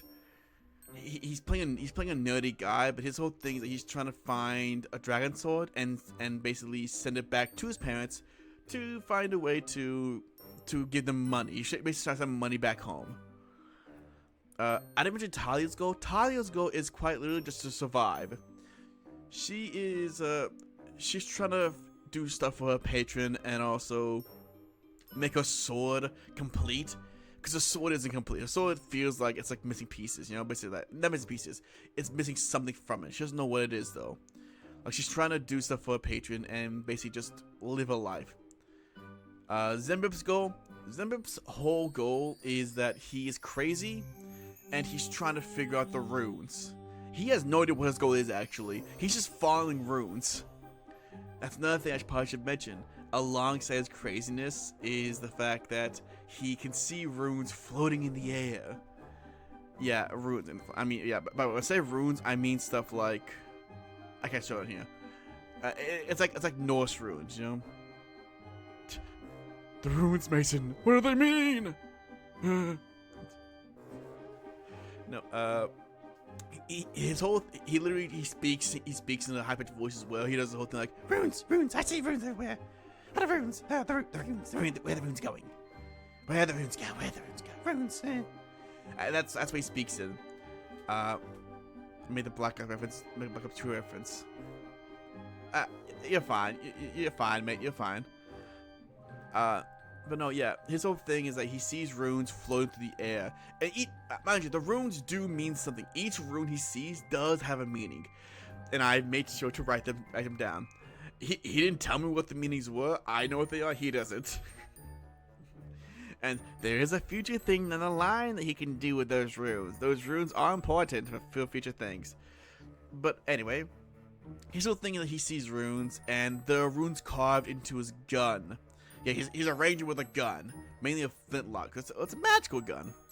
But he sees runes. They're carved into his gun, and he is just trying to figure them out and follow them. That's all he's doing. Then we have this girl here. This is Grieva. She's the tiefling sorceress. Her deal is that she is trying to stay relatively hidden, while also get revenge for her parents, for the death of her parents. That's her goal right now. It baffles me a bit why guns are so uncommon in D&D when they definitely existed in time periods based on. Oh no, yeah, they definitely did, yeah. No, in my campaign, I have it where, well, I think it's more of a whole logical thing, you know, because it's hard to, because like if one player has a gun, then almost every player is gonna want to have a gun as well. You know, they're gonna want to like, oh yeah, guns, and especially when like they're gonna become powerful. Because guns can do a lot of damage in real life, and it's a whole thing, you know. But I actually have it where in my campaign, Zembip is one of the few people who has a gun. You know, he's one of the few people who made a gun, and even then, he doesn't know how to remake it. Because in fact, when he made the gun, there was a hey Ginger, hey girl, hi, how you doing, girl? My dog's here. Sorry. Hi, girl. What are you doing? Huh? Get up here. Get up here. Go ahead, get up there. Yeah, look at you. Yeah. Hold on, let me show you guys. Doggo. Yeah. That's my dog. Yeah, good girl. That's my dog. That is Ginger. She's a mix between a boxer and a pit bull. She is a cutie patootie. She is also very needy. Meaning that if I don't pet her 24/7, she will whine all the time. I think I've ever seen her. I think I've ever seen her laid out like that, like spread out like that. I probably can see it like this. There you go. She's doing pose. She's doing a yoga pose. She's showing off. She's showing off what she's doing. And then she goes. Bye, Ginger. She's gone. But yeah, she is a boxer pit bull. She is so cute. She is the friendliest dog that we've ever had. We've had her for a couple. We've had her for like almost, I think, a couple of months now. We've had her for a couple of months now. She's a lot of fun. She only has one eye because of the fact that she had to have surgery because of eye. Something wrong with her eye. I don't remember exactly. My memory is shit. But she had to have surgery, and she is. People have a reputation of being hostile because some of the ones I've met are so friendly. Yeah, it ends up saying that they have a reputation. Honestly, it depends. It all depends on who raised them. That's legit, you know. I've had pit bulls my entire life. My family grew up. I grew up with pit bulls my life. My family's always had pit bulls. They are so cute. Legit, Ginger. She wouldn't know how to fly. She wouldn't know how to fly. I know this because she spends most of the time. Because our cat. We also have a cat. Our cat bullies her so much, and we're trying to make sure, like, she's terrified of our cat, and we're trying to make sure that they're friends, but it's difficult for them to become friends. But yeah. Anyway, D&D. I have to do D&D. There's a lot. This is like an IRL talk stream instead of a D&D talk stream. It's fine. D&D though. Anyway, this whole moving on. Back to Griever. Griever's whole thing is that she's on the run and trying to find revenge for her parents. Average ADHD brain moment. Funny enough, I have not been diagnosed with ADHD. I have no idea if I have ADHD or not. If I am, kudos. I'm figured. I also have ADHD. I'm 100% going to be an enabler. Like I said, I've been diagnosed with it. Good for you. I have not. The most I've had, it was when my brain. I've had teachers when I was like I was in first grade or second grade, I think. They told my parents that I should that I'm a bit different from other kids, and that I should probably see someone about it. And my parents, mind you, back then it wasn't that common. It wasn't the big thing, you know. My parents, being who they were at the time, were basically like, no, my boy's fine. Not my son. Not my son. Let him be, you know. And they're like, okay. Mind you, my parents, I love my parents. I love my mom and dad. They're amazing people. The most I got now is that all I know is that I have a stutter because I speak too fast. I constantly say that I may not have ADHD, but it's very likely that I do. It's highly likely. It's either that, or I'm somewhere on the spectrum. I have no idea. No, either I'm just very normal and weird. I could just be a normal weird guy. Who knows? Who knows? Anyway, D&D. Focus on D&D. Focus on D&D. Focus. Okay. It's not possible as both. Yes, it is. Yes, it is. It's common to see the combo of autism and ADHD. I have both. Oh, most definitely. Yeah, definitely is, you know? My roommate, he was tested, and he's actually on the spectrum, actually. And he has it where he doesn't show it, you know. He's able to appear normal, I guess, you know. But he definitely has moments of, those moments of like, oh, talking about this of subjects where he just basically dives full into it without realizing it, and I had to be like, hey, dude, you okay? He's like, what? Oh yeah, sorry. I'm like, you're good, bro. Yeah. Anyway, back to D&D. Now I have to actually go back to D&D. Suki, if you bring up autism or ADHD, I will answer your question. I will. I'm constantly reading chat, so I'm gonna answer your questions. I'm gonna answer your stuff. Anyway, D&D. Griever, parents trying to get revenge for them. That's the whole deal. Now, the other players know this as well because Griever, the player for Griever, namely Kat, has posted in the chat that she used to be an assassin. That's the whole thing, you know, and that she's trying to survive and she's not an assassin anymore though. That's a whole goal. Whole goal is right now is trying to get revenge for her parents and also basically try to remain hidden, i.e. remain low key, i.e. remain low key enough to where it makes so that they make sure she isn't being spotted by her fellow people, which honestly immediately failed because when the first session happened, they fought a dragon, they fought a wyvern, a green wyvern, and ended up killing it, and then going to the king and queen and being praised like, "Thank you for defeating that wyvern. We're gonna sing tales of you," and they are now known as the Dread Slayers.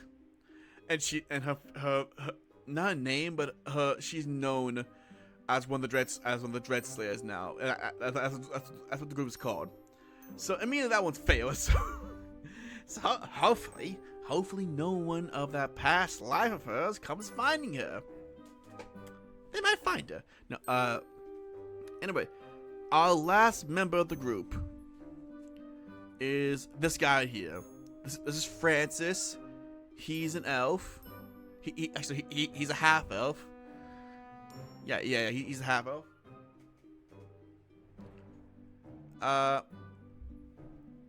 Sorry. This is Francis. He's an elf. He's a half elf. Ginger, what are you doing? She's underneath my desk now. Ginger, go away. Get from my desk. You can't be under there. There's wires under there. No. Go away. Get out. Get out. Go. Out. Out. Ginger, you are strong for a dog. Go back over there. Over here. Over here. Over here. Over here, Joe. Over here, go. Over here. Hey, let's go. Anyway. His whole thing is that he is the bard of the group. He is currently on his goal is to go out, collect stories. That is his whole goal. Why does he want to collect stories? Because he's a bard. That's his whole goal, you know. He has fun. He makes jokes. He's fun to playing with. His character's a lot of fun. The player's a lot of fun as well. And he's someone's favorite, you know. But yeah. That's his whole goal. His whole goal is to go collect stories, and seeing as how the biggest story right now involves the return of dragons. Since dragons were gone, now they're back. He's like, might as well join this group here who killed a dragon and see what happens. By the way, this right here, this is not a player. This is just my token. It's what I use for test dummies. It's my test dummy token. Could you explain the campaign's world? I actually did do that earlier, but since you're here, I'll re-explain it. In my world, actually, I'll go to map. My world is called Lusitanus. This is my world. Big map.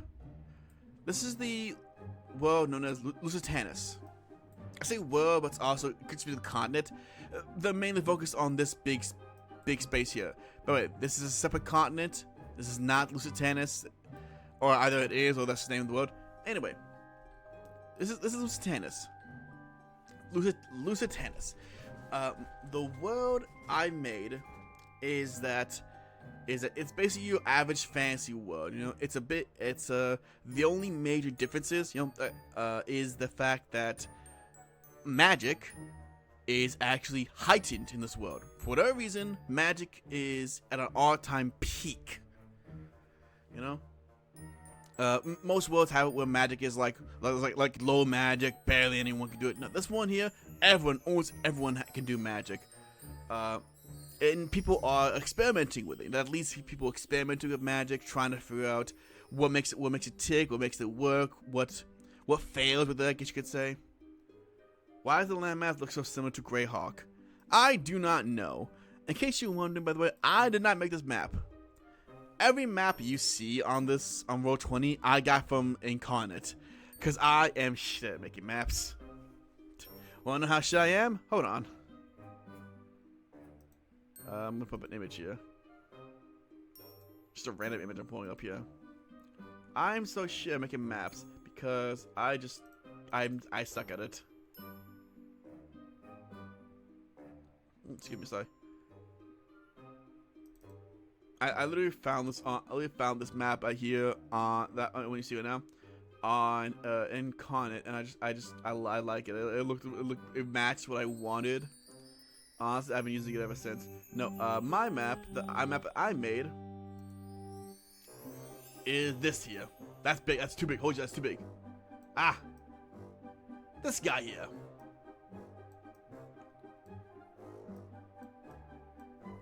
I made that. That is an island in a previous campaign I made called Brimstone Island. In case you can't tell, it's called that because it looks like the head of a dragon. It is not great. I hate it.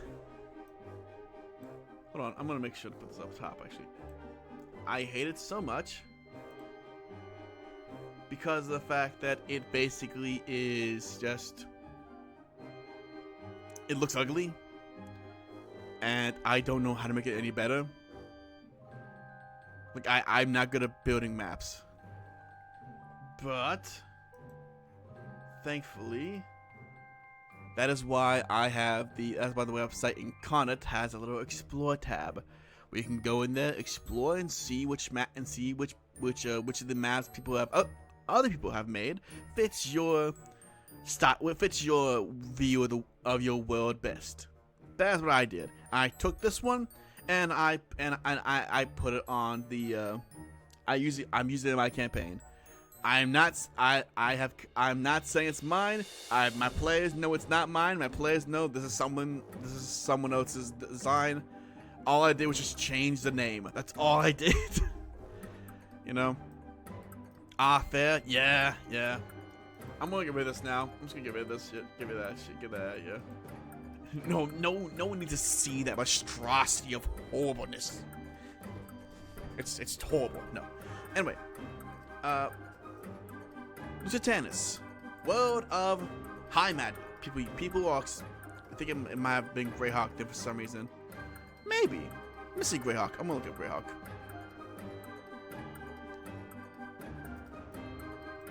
I'm looking up Greyhawk. I'm not showing it on stream because I don't want to. Yeah, Greyhawk. Oh, I see. I mean, kinda looks like that, I guess. I'm seeing a picture of it right now. I'm seeing a picture of the map right now, but it kinda looks like that, I guess. I mean, if you... kind of, you know. I mean, I can kinda see that.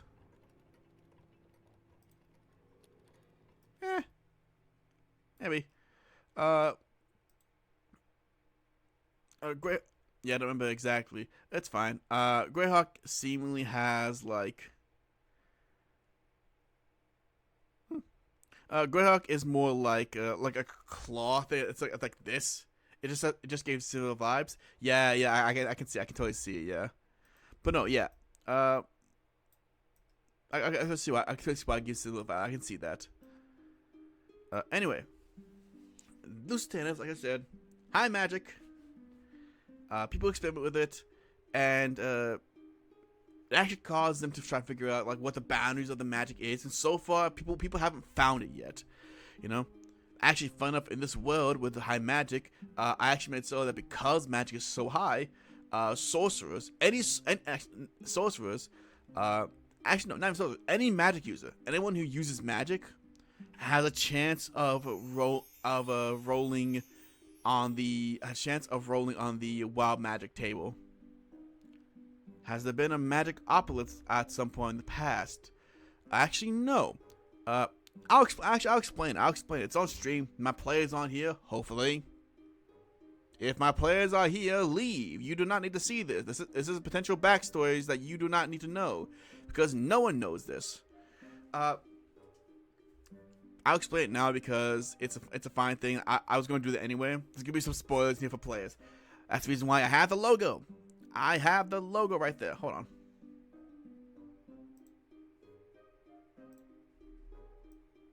Not that. No, no. I have this logo here. This logo here. This one here. We're moving around.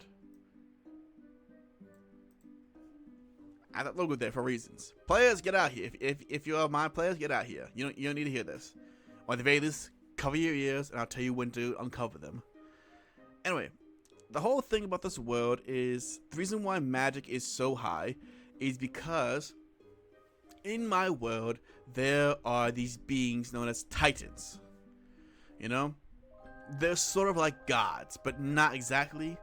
Well, with the gods have domains. With gods have domains over the basic elements of stuff. You know, like man-made stuff, I guess you could say. You know, like it.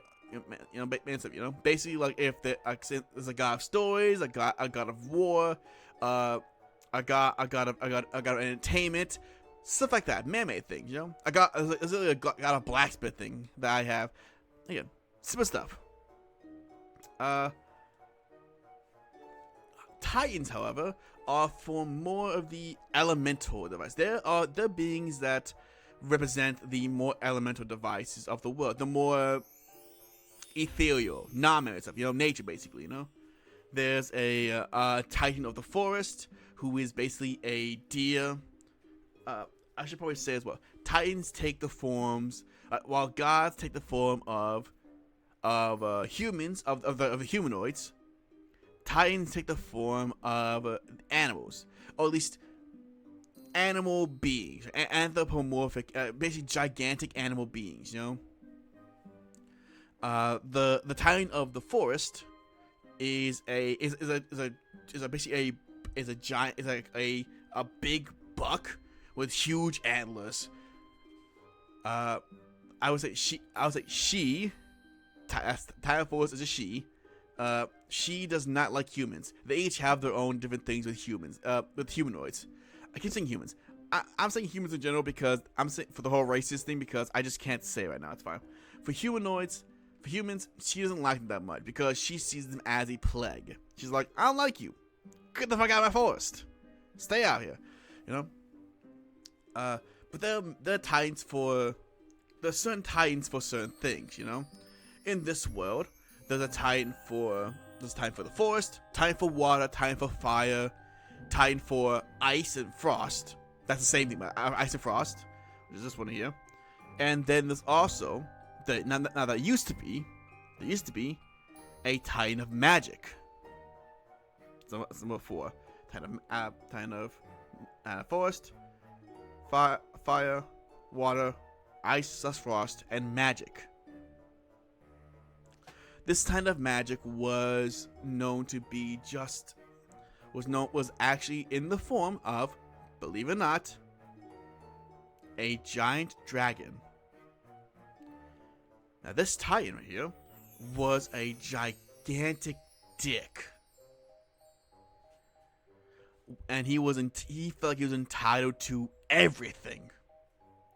While the Titan of the forest doesn't like humanoids, they at least have the whole decency of like, if you stay out of my way, I'll stay out of your way, you know? Basically, don't come to me and I won't harm you. That's the whole thing. Now, if the Titan force sees a human, then she's going to fucking kill him. She doesn't like humans at all. The Titan of Magic, though, being known by the name of Mystra. Mystra. Yeah, Mystra. Yeah, Mystra. He basically felt like he was better than everyone. He felt like him and his race, the dragons, they were better than everyone because he was a Titan of Magic, a very powerful thing to be a Titan, to be associated with, you know. He felt like dragons are the only true beings to hold magic. That's the whole thing. You know, no other being should have magic, or the very least, if they have magic. And if they do start getting magic, I'm killing them. I'm killing them instantly. You know. And it got to the point where humanoids started gaining magic through not just through their own curiosity, but they're also starting to be born with magic. And Mistra, being the Titan of Magic, didn't know why. He was like, "Why is it happening? You know what? Doesn't matter. Sorcerers, I'll kill them. People who are studying magic, I'll kill them." He laid waste. He laid waste. There we go. Laid waste. That's the wrong words. He laid waste to those people. He hated them. It got to the point where the gods and the humanoids, which everyone except dragons, basically everyone hated this guy except for the dragons. The dragons were the only ones who were like, yeah, he's right. And even though the ones that didn't agree with him, they pretty much had to agree with him, or else he'd kill them as well. They feared their life, you know, the one or two that didn't agree. But it got to the point where the gods, because of how much killing he was doing, how much magic he was hoarding, how much he was making it possible for other people to do it, the gods, the humanoids, and other titans as well had to band together and basically go on all-out war to go and defeat this guy, defeat him and the other dragons. And it was a nasty battle. It resulted in a ton of casualties. Some of the gods died. A lot of humanoids died.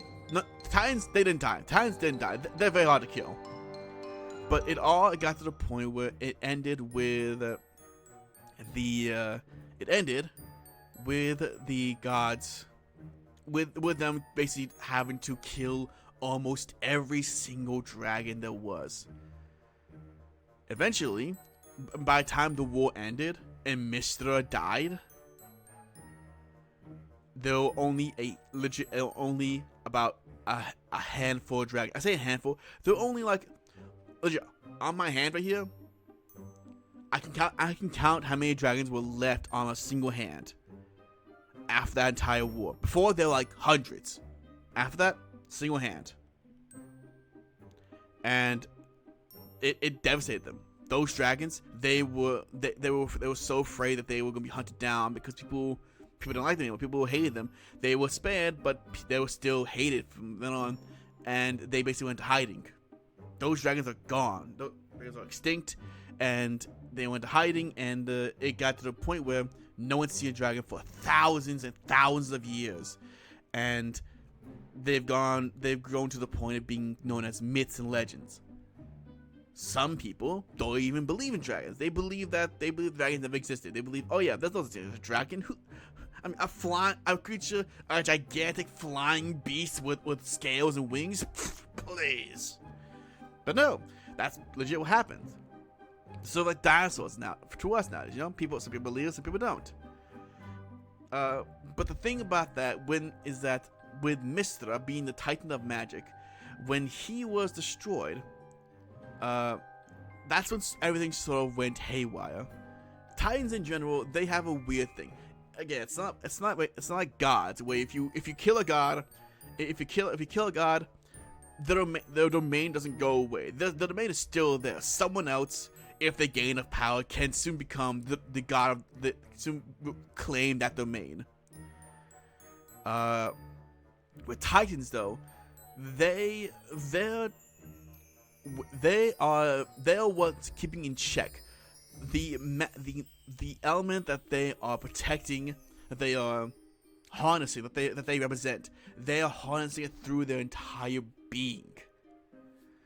It's legit the moment of like where where they are their element, you know. So when they die, that element can basically lose control. It runs rampant. It gets to a point of high. It gets to the point of being like bam, you know. It's the whole thing of like let's say if the Titan of Fire, if he died, there's nothing keeping the Earth's core from just all of a sudden expanding and burning everything from the inside out. That's his job. He's keeping that in check. The Titan of Water, if they die, then the world of flood, oceans will basically the water flood. People will there'll be tidal waves. The water will run rampant. The water flood, and basically will have its own water planet. Like it'll be a water world basically. There'll be very little land, if any. But with the Tide of Magic, since he died, magic now is at an all-time high. It is running rampant. It is growing each year.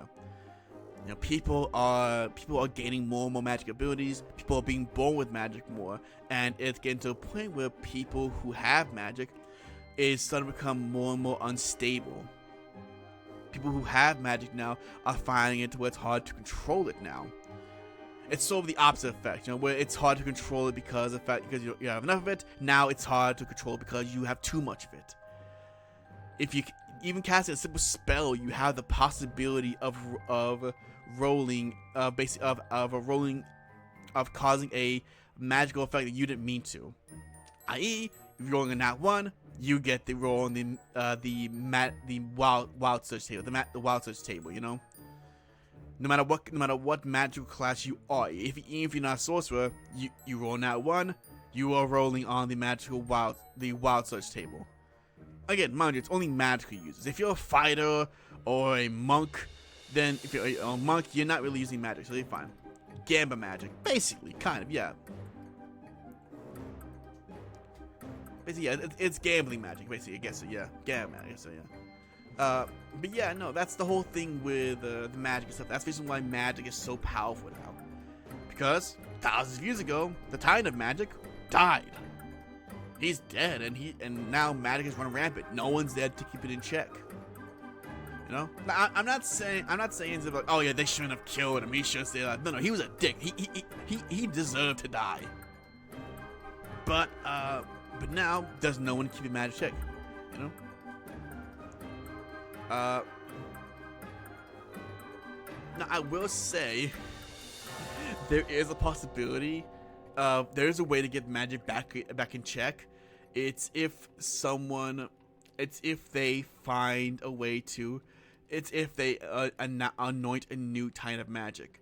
Now, that is a very difficult thing to do. With gods, you can do that by gaining up power, and you can eventually gain so much domain over that, gain so much influence over that domain. People worship you over that. That's fine. Titans, though, majority of the time, it's so hard to get a new Titan of a certain domain that it's almost impossible. But it's there. There's a slight chance. But that's the whole thing. That's a whole road that they can go down if they want to. I highly doubt they will. Who knows, though?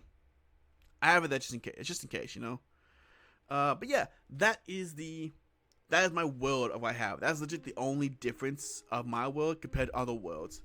Is that magic is at an all-time high, and dragons are pretty much extinct at this point.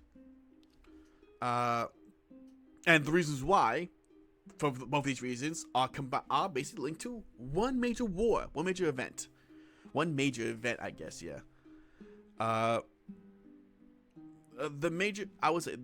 Since you asked earlier, the major premise of my campaign, actually, because you asked earlier, is that while dragons are extinct, they're pretty much almost gone. Excuse me. The major premise of this campaign is that no one's seen a dragon for years, for thousands of years. They're legends at this point, and that's pretty much everyone thinks until this group of adventurers meet under coincidental circumstances and end up having to fire. What? Did stream die? No, I'm still here. No, I'm still here. No way, it's fine. Shit, fine. I'm pretty sure. I missed a lot though. What? How much you miss? Video player crashed. Maybe it crashed. Ah, man. I explained so much. I don't want to explain it all again because like Twitch is derping. Really? I was about to say on my end, I'm still in the green. I haven't dropped any frames, so damn. I'll give the short version. Oh, it's only like 30 seconds. I lost. Okay, that's fine. I'll just give this short version. Uh, major campaign is the fact that dragons are gone. This party that I'm working with now meet, and then they fight a dragon, a green dragon. Suddenly, dragons are back. What's happening?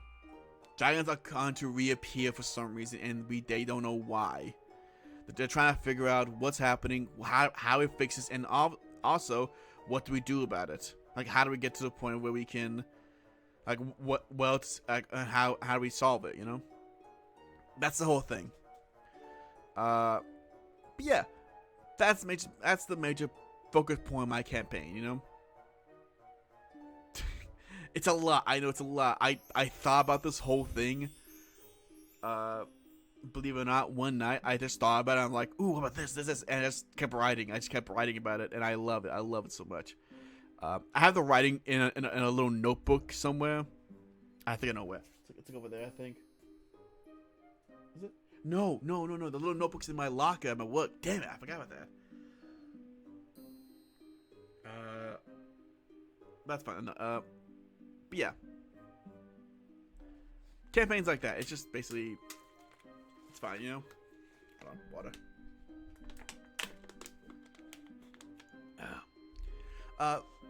If you missed anything in point, like if you missed anything in my explanation that I didn't just explain right there, there's always the VOD. You can always check out the VOD. Oh shit, I've almost streamed for nearly 2 hours now. Damn. And I barely did anything. Damn it. I'm gonna do something. I talked about D&D. I meant to actually do stuff in this, but I'm only streaming for 2 hours today because I had to get up early to do stuff. Okay, anyway, I need to do something quick. Okay? I need to make a text layer, so I'm going to. I need to name this little bit here. You might have ADHD then. Maybe I don't. Maybe I do. No, I like explaining things. That's why I do. I might have ADHD. Who knows? No, the major thing is that I like explaining things. I found that I like to do that. So whenever someone asks me about something, it's common to get sidetracked and waste a lot of time with ADHD. If I have ADHD, awesome. But no, I found I like explaining a lot of things. Like if someone asks me a question about something that I know, then I will explain it. Anyway, I'm naming this town Zelmis here, and I'm putting it in the GM list that way the players don't see it. The reason why I'm naming it Zelmis is because of the fact. There we go. It's because of the fact that it is. You do got a dip? Go ahead. I have a good day, Suki. Hope you have a wonderful day. Make sure to check out my VOD channel, by the way, if you want to see me play video games, or if you want to see me talk about more D&D. Go ahead, follow. You know, go follow. I stream almost every day at 5 a.m. There are some days where I don't stream because of the fact that I'm working that night, but still. I hope you have a good day. What video games do you play? I play pretty much everything. I recently just got finished playing BioShock. I'm about to start playing BioShock 2 actually. I also have another channel. I have my main channel. I have my VOD channel and my main channel where I play Phasmophobia and with my friends, and it's a lot of fun. And I'm also doing a new series with my sister where me and her play horror games together and just see how that goes, you know. Because we're both huge wimps. I get scared. I love horror games. I get scared. She hates horror games and she gets scared. Like way more than me. It's a lot of fun. If you want to check it out, hope maybe you enjoy it. I'm also thinking about doing more D&D things on there as well. Because this was a lot of fun. So I might do more of this. You know, I made a whole setup for me doing this, honestly. But yeah, I might do more of this because this was a lot of fun to do. Thank you for joining the stream though. Thank you very much. You are truly one in a million. And hey, I want to hear. My main problem with horror games is a lot of them rely on stuff like cheap jump scares. Well, the horror games I'm playing don't really rely on that, thankfully. I do agree that cheap jump scares are a major thing, but it's a lot of fun. It is a lot of fun when you can see someone reacting to it like, oh, you know, the whole thing. When you do that, that's a lot of fun. But no, I would say that is one thing I do hate about horror games as well. Is when they just rely on cheap jump scares.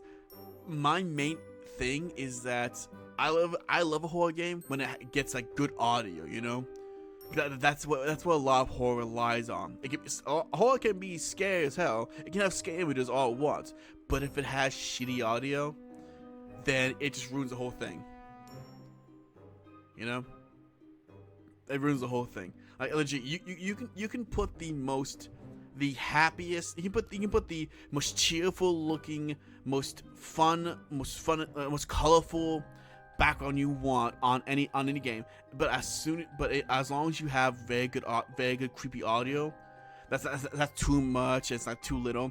Then it will work. It will be the most terrifying thing in the world. You want proof? Do you want proof? Look at the movie Killer Clowns from Outer Space. You know, hell man, look at it. Hell man, hell, I got better one, man. Look at the back rooms. There's literally a main thing on there where you have to walk through a hall for birthdays. I literally sometimes mute horror stuff, and it 100% makes it less scary. Exactly, yeah. Yeah, because you have that sense of feeling uneasiness, you know? That sense of like, oh, something's out there, and something's like, maybe something's whispering in your ear, you know? Or something's like creeping towards you. Now, mind you, again, there are games that do it too much. I played a game the other day that had it where no matter what you were doing, you always heard sound. You always heard stuff rustling around your ears, stuff creaking all over, you know? Like bugs crawling over you. You always heard that. And it was scary at first, but then it got to the point where they're doing too much. You got used to it, and you just got used to the noises. It became background noise. It sucked. It was horrible, you know. I hated that game, but then there was another game I played which had barely any audio. It had barely any noises, but the noises it did have were legit creepy as hell. You know, like for instance, Outlast. Outlast does this wonderfully, where you have moments where you just do stuff. I best stop talking now. Anyway, have a good one, Suki. I'm sorry for distracting you longer with horror games. Sorry. Bye. I will be leaving here. Actually, I gotta leave here soon as well. Actually, I would stay a bit too long. Anyway, I'm gonna name this town quickly. And I'm gonna go as well. Actually. Anyway, Zelmus. The name is Zelmus. For anyone who's still watching, or anyone who's watching afterwards, this little town called Zelmus. This is where a certain character at the party met named Zelbus. They met a party member named Zelbus, who was an old man sitting in a wheelchair, who literally speaks. He speaks while breathing heavily. When I say old, by the way, he's like old. He's super old. He's so old. He quite literally just can't. He quite literally needs like a little mask to put on his face and to breathe it in. It's sort of like it forces air into his lungs. You know, I describe him as being like whenever he talks, he has a very raspy voice. He sounds like he's always out of breath. That's his voice right there, you know. He's so old. He looks so old anyway. But yeah, his name is Zelbus, and he's from the city known as Zelmus. No real reason why they share a similar sounding name. Don't ask questions. He's not the king. He's not a ruler of the land. He doesn't own the land. His whole thing is that he's a collector.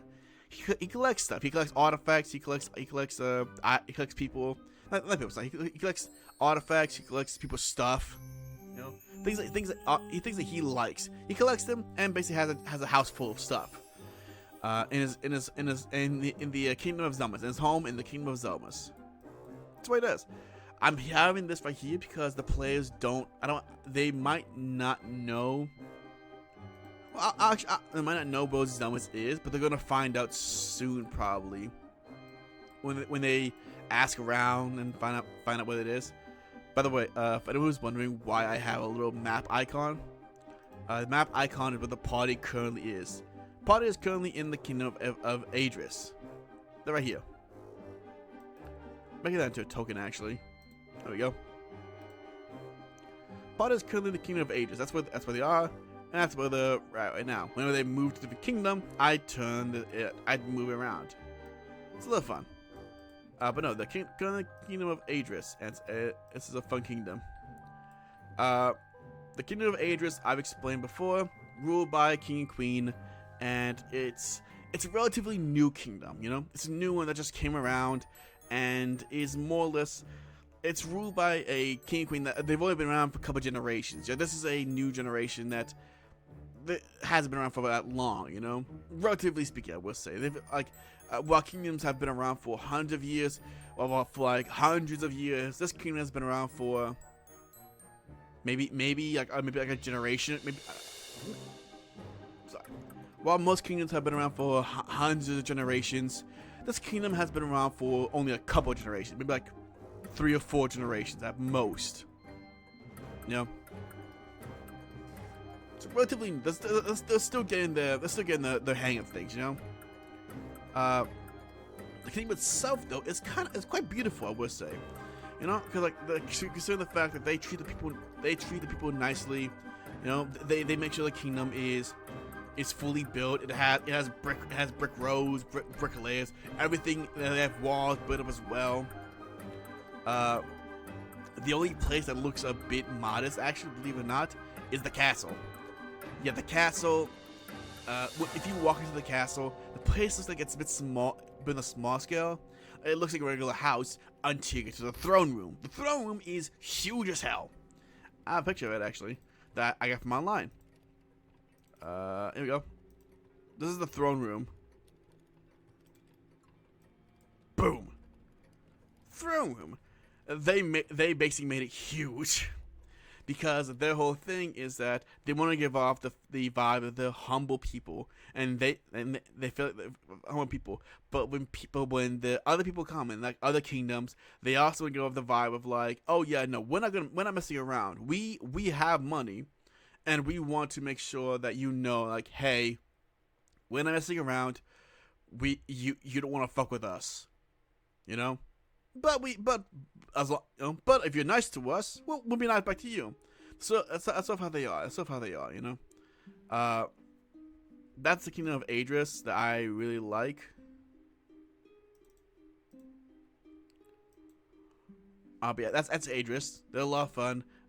They mainly focus on collecting other things as well. Like they want to collect. They're trying to get stuff for their names, like stuff for their artifacts for their kingdom. You know, stuff that basically when you think of like, oh yeah, this artifact. When I think this artifact, I think of Adris. You know, that's what you do. Another place. This is right here. This is Rojas. It's not a kingdom. It's sort of it's a giant marketplace. If you want to call it a kingdom, that's totally fine. I call it a city. It's a city of marketplaces. And when I say that, I mean literally there is no houses here. There's no houses in this entire place. That's my sister. It is just marketplaces.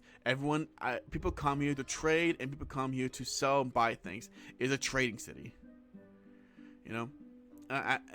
Quite literally because of the fact that how much people come and go, they only come here to basically trade or come here. There's only one inn people can stay at, and it's not even that. It doesn't even have that many rooms. People come and leave all the time. They go, they stay to buy something, and then they leave almost immediately. They don't do anything. Fucking hell! Hold on, guys.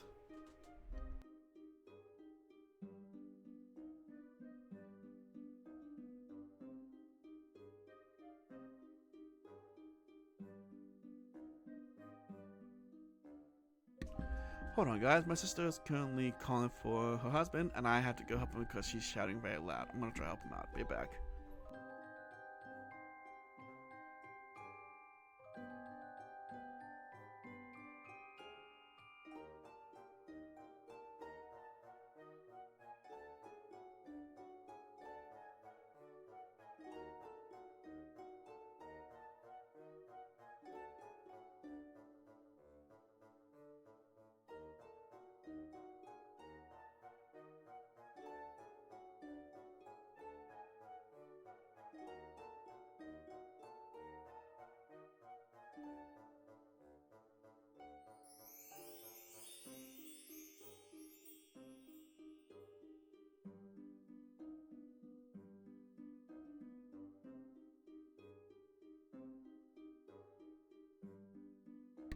Okay, I'm back. Sorry about that. Anyway, Rojas, the city of markets. At most, it's you can call it kingdom. It has a council of people who sort of like make it so that they're like a council of markets. You know, like people who make sure everyone's fine, make sure the markets all do what they have to do. You know, that sort of stuff. It's very fine. It's a very fine city. For anyone who's watching this in the VODs, I will try to put chat in the. I'll try to put chat somewhere so you guys can read what's happening. Sorry, by the way, sorry for that. By the way, but so it should be fine. It should be fine. Anyway, the people for this whole thing. Well, looks. I need some look later. Probably it's fine. Anyway, people for Rojas is people come and go. People come sell stuff. They come buy stuff. There's one inn, and there's also an auction house.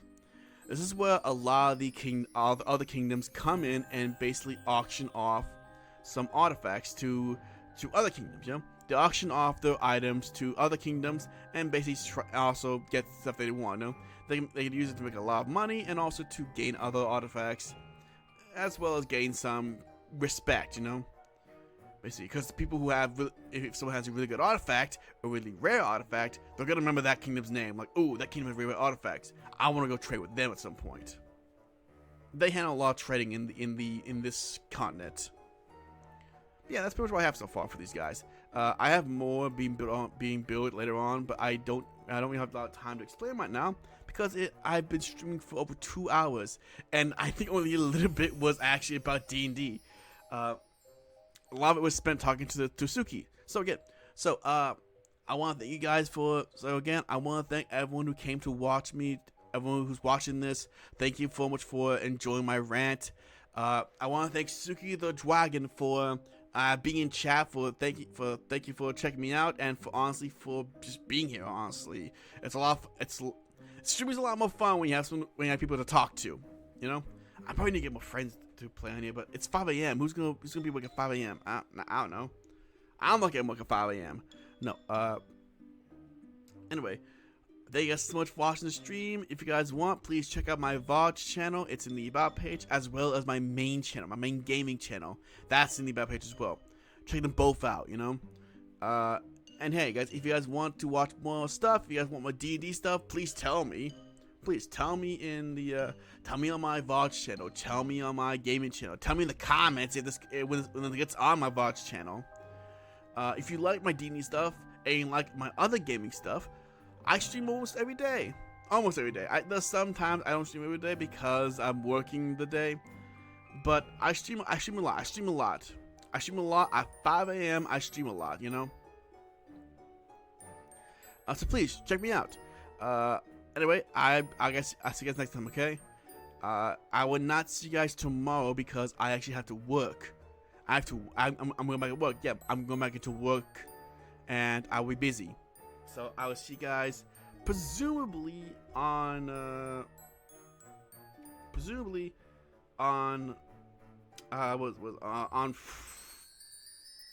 maybe Friday or Saturday morning.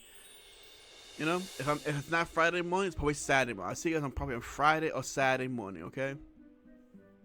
Till next time. Peace out, guys. Bye. Bye.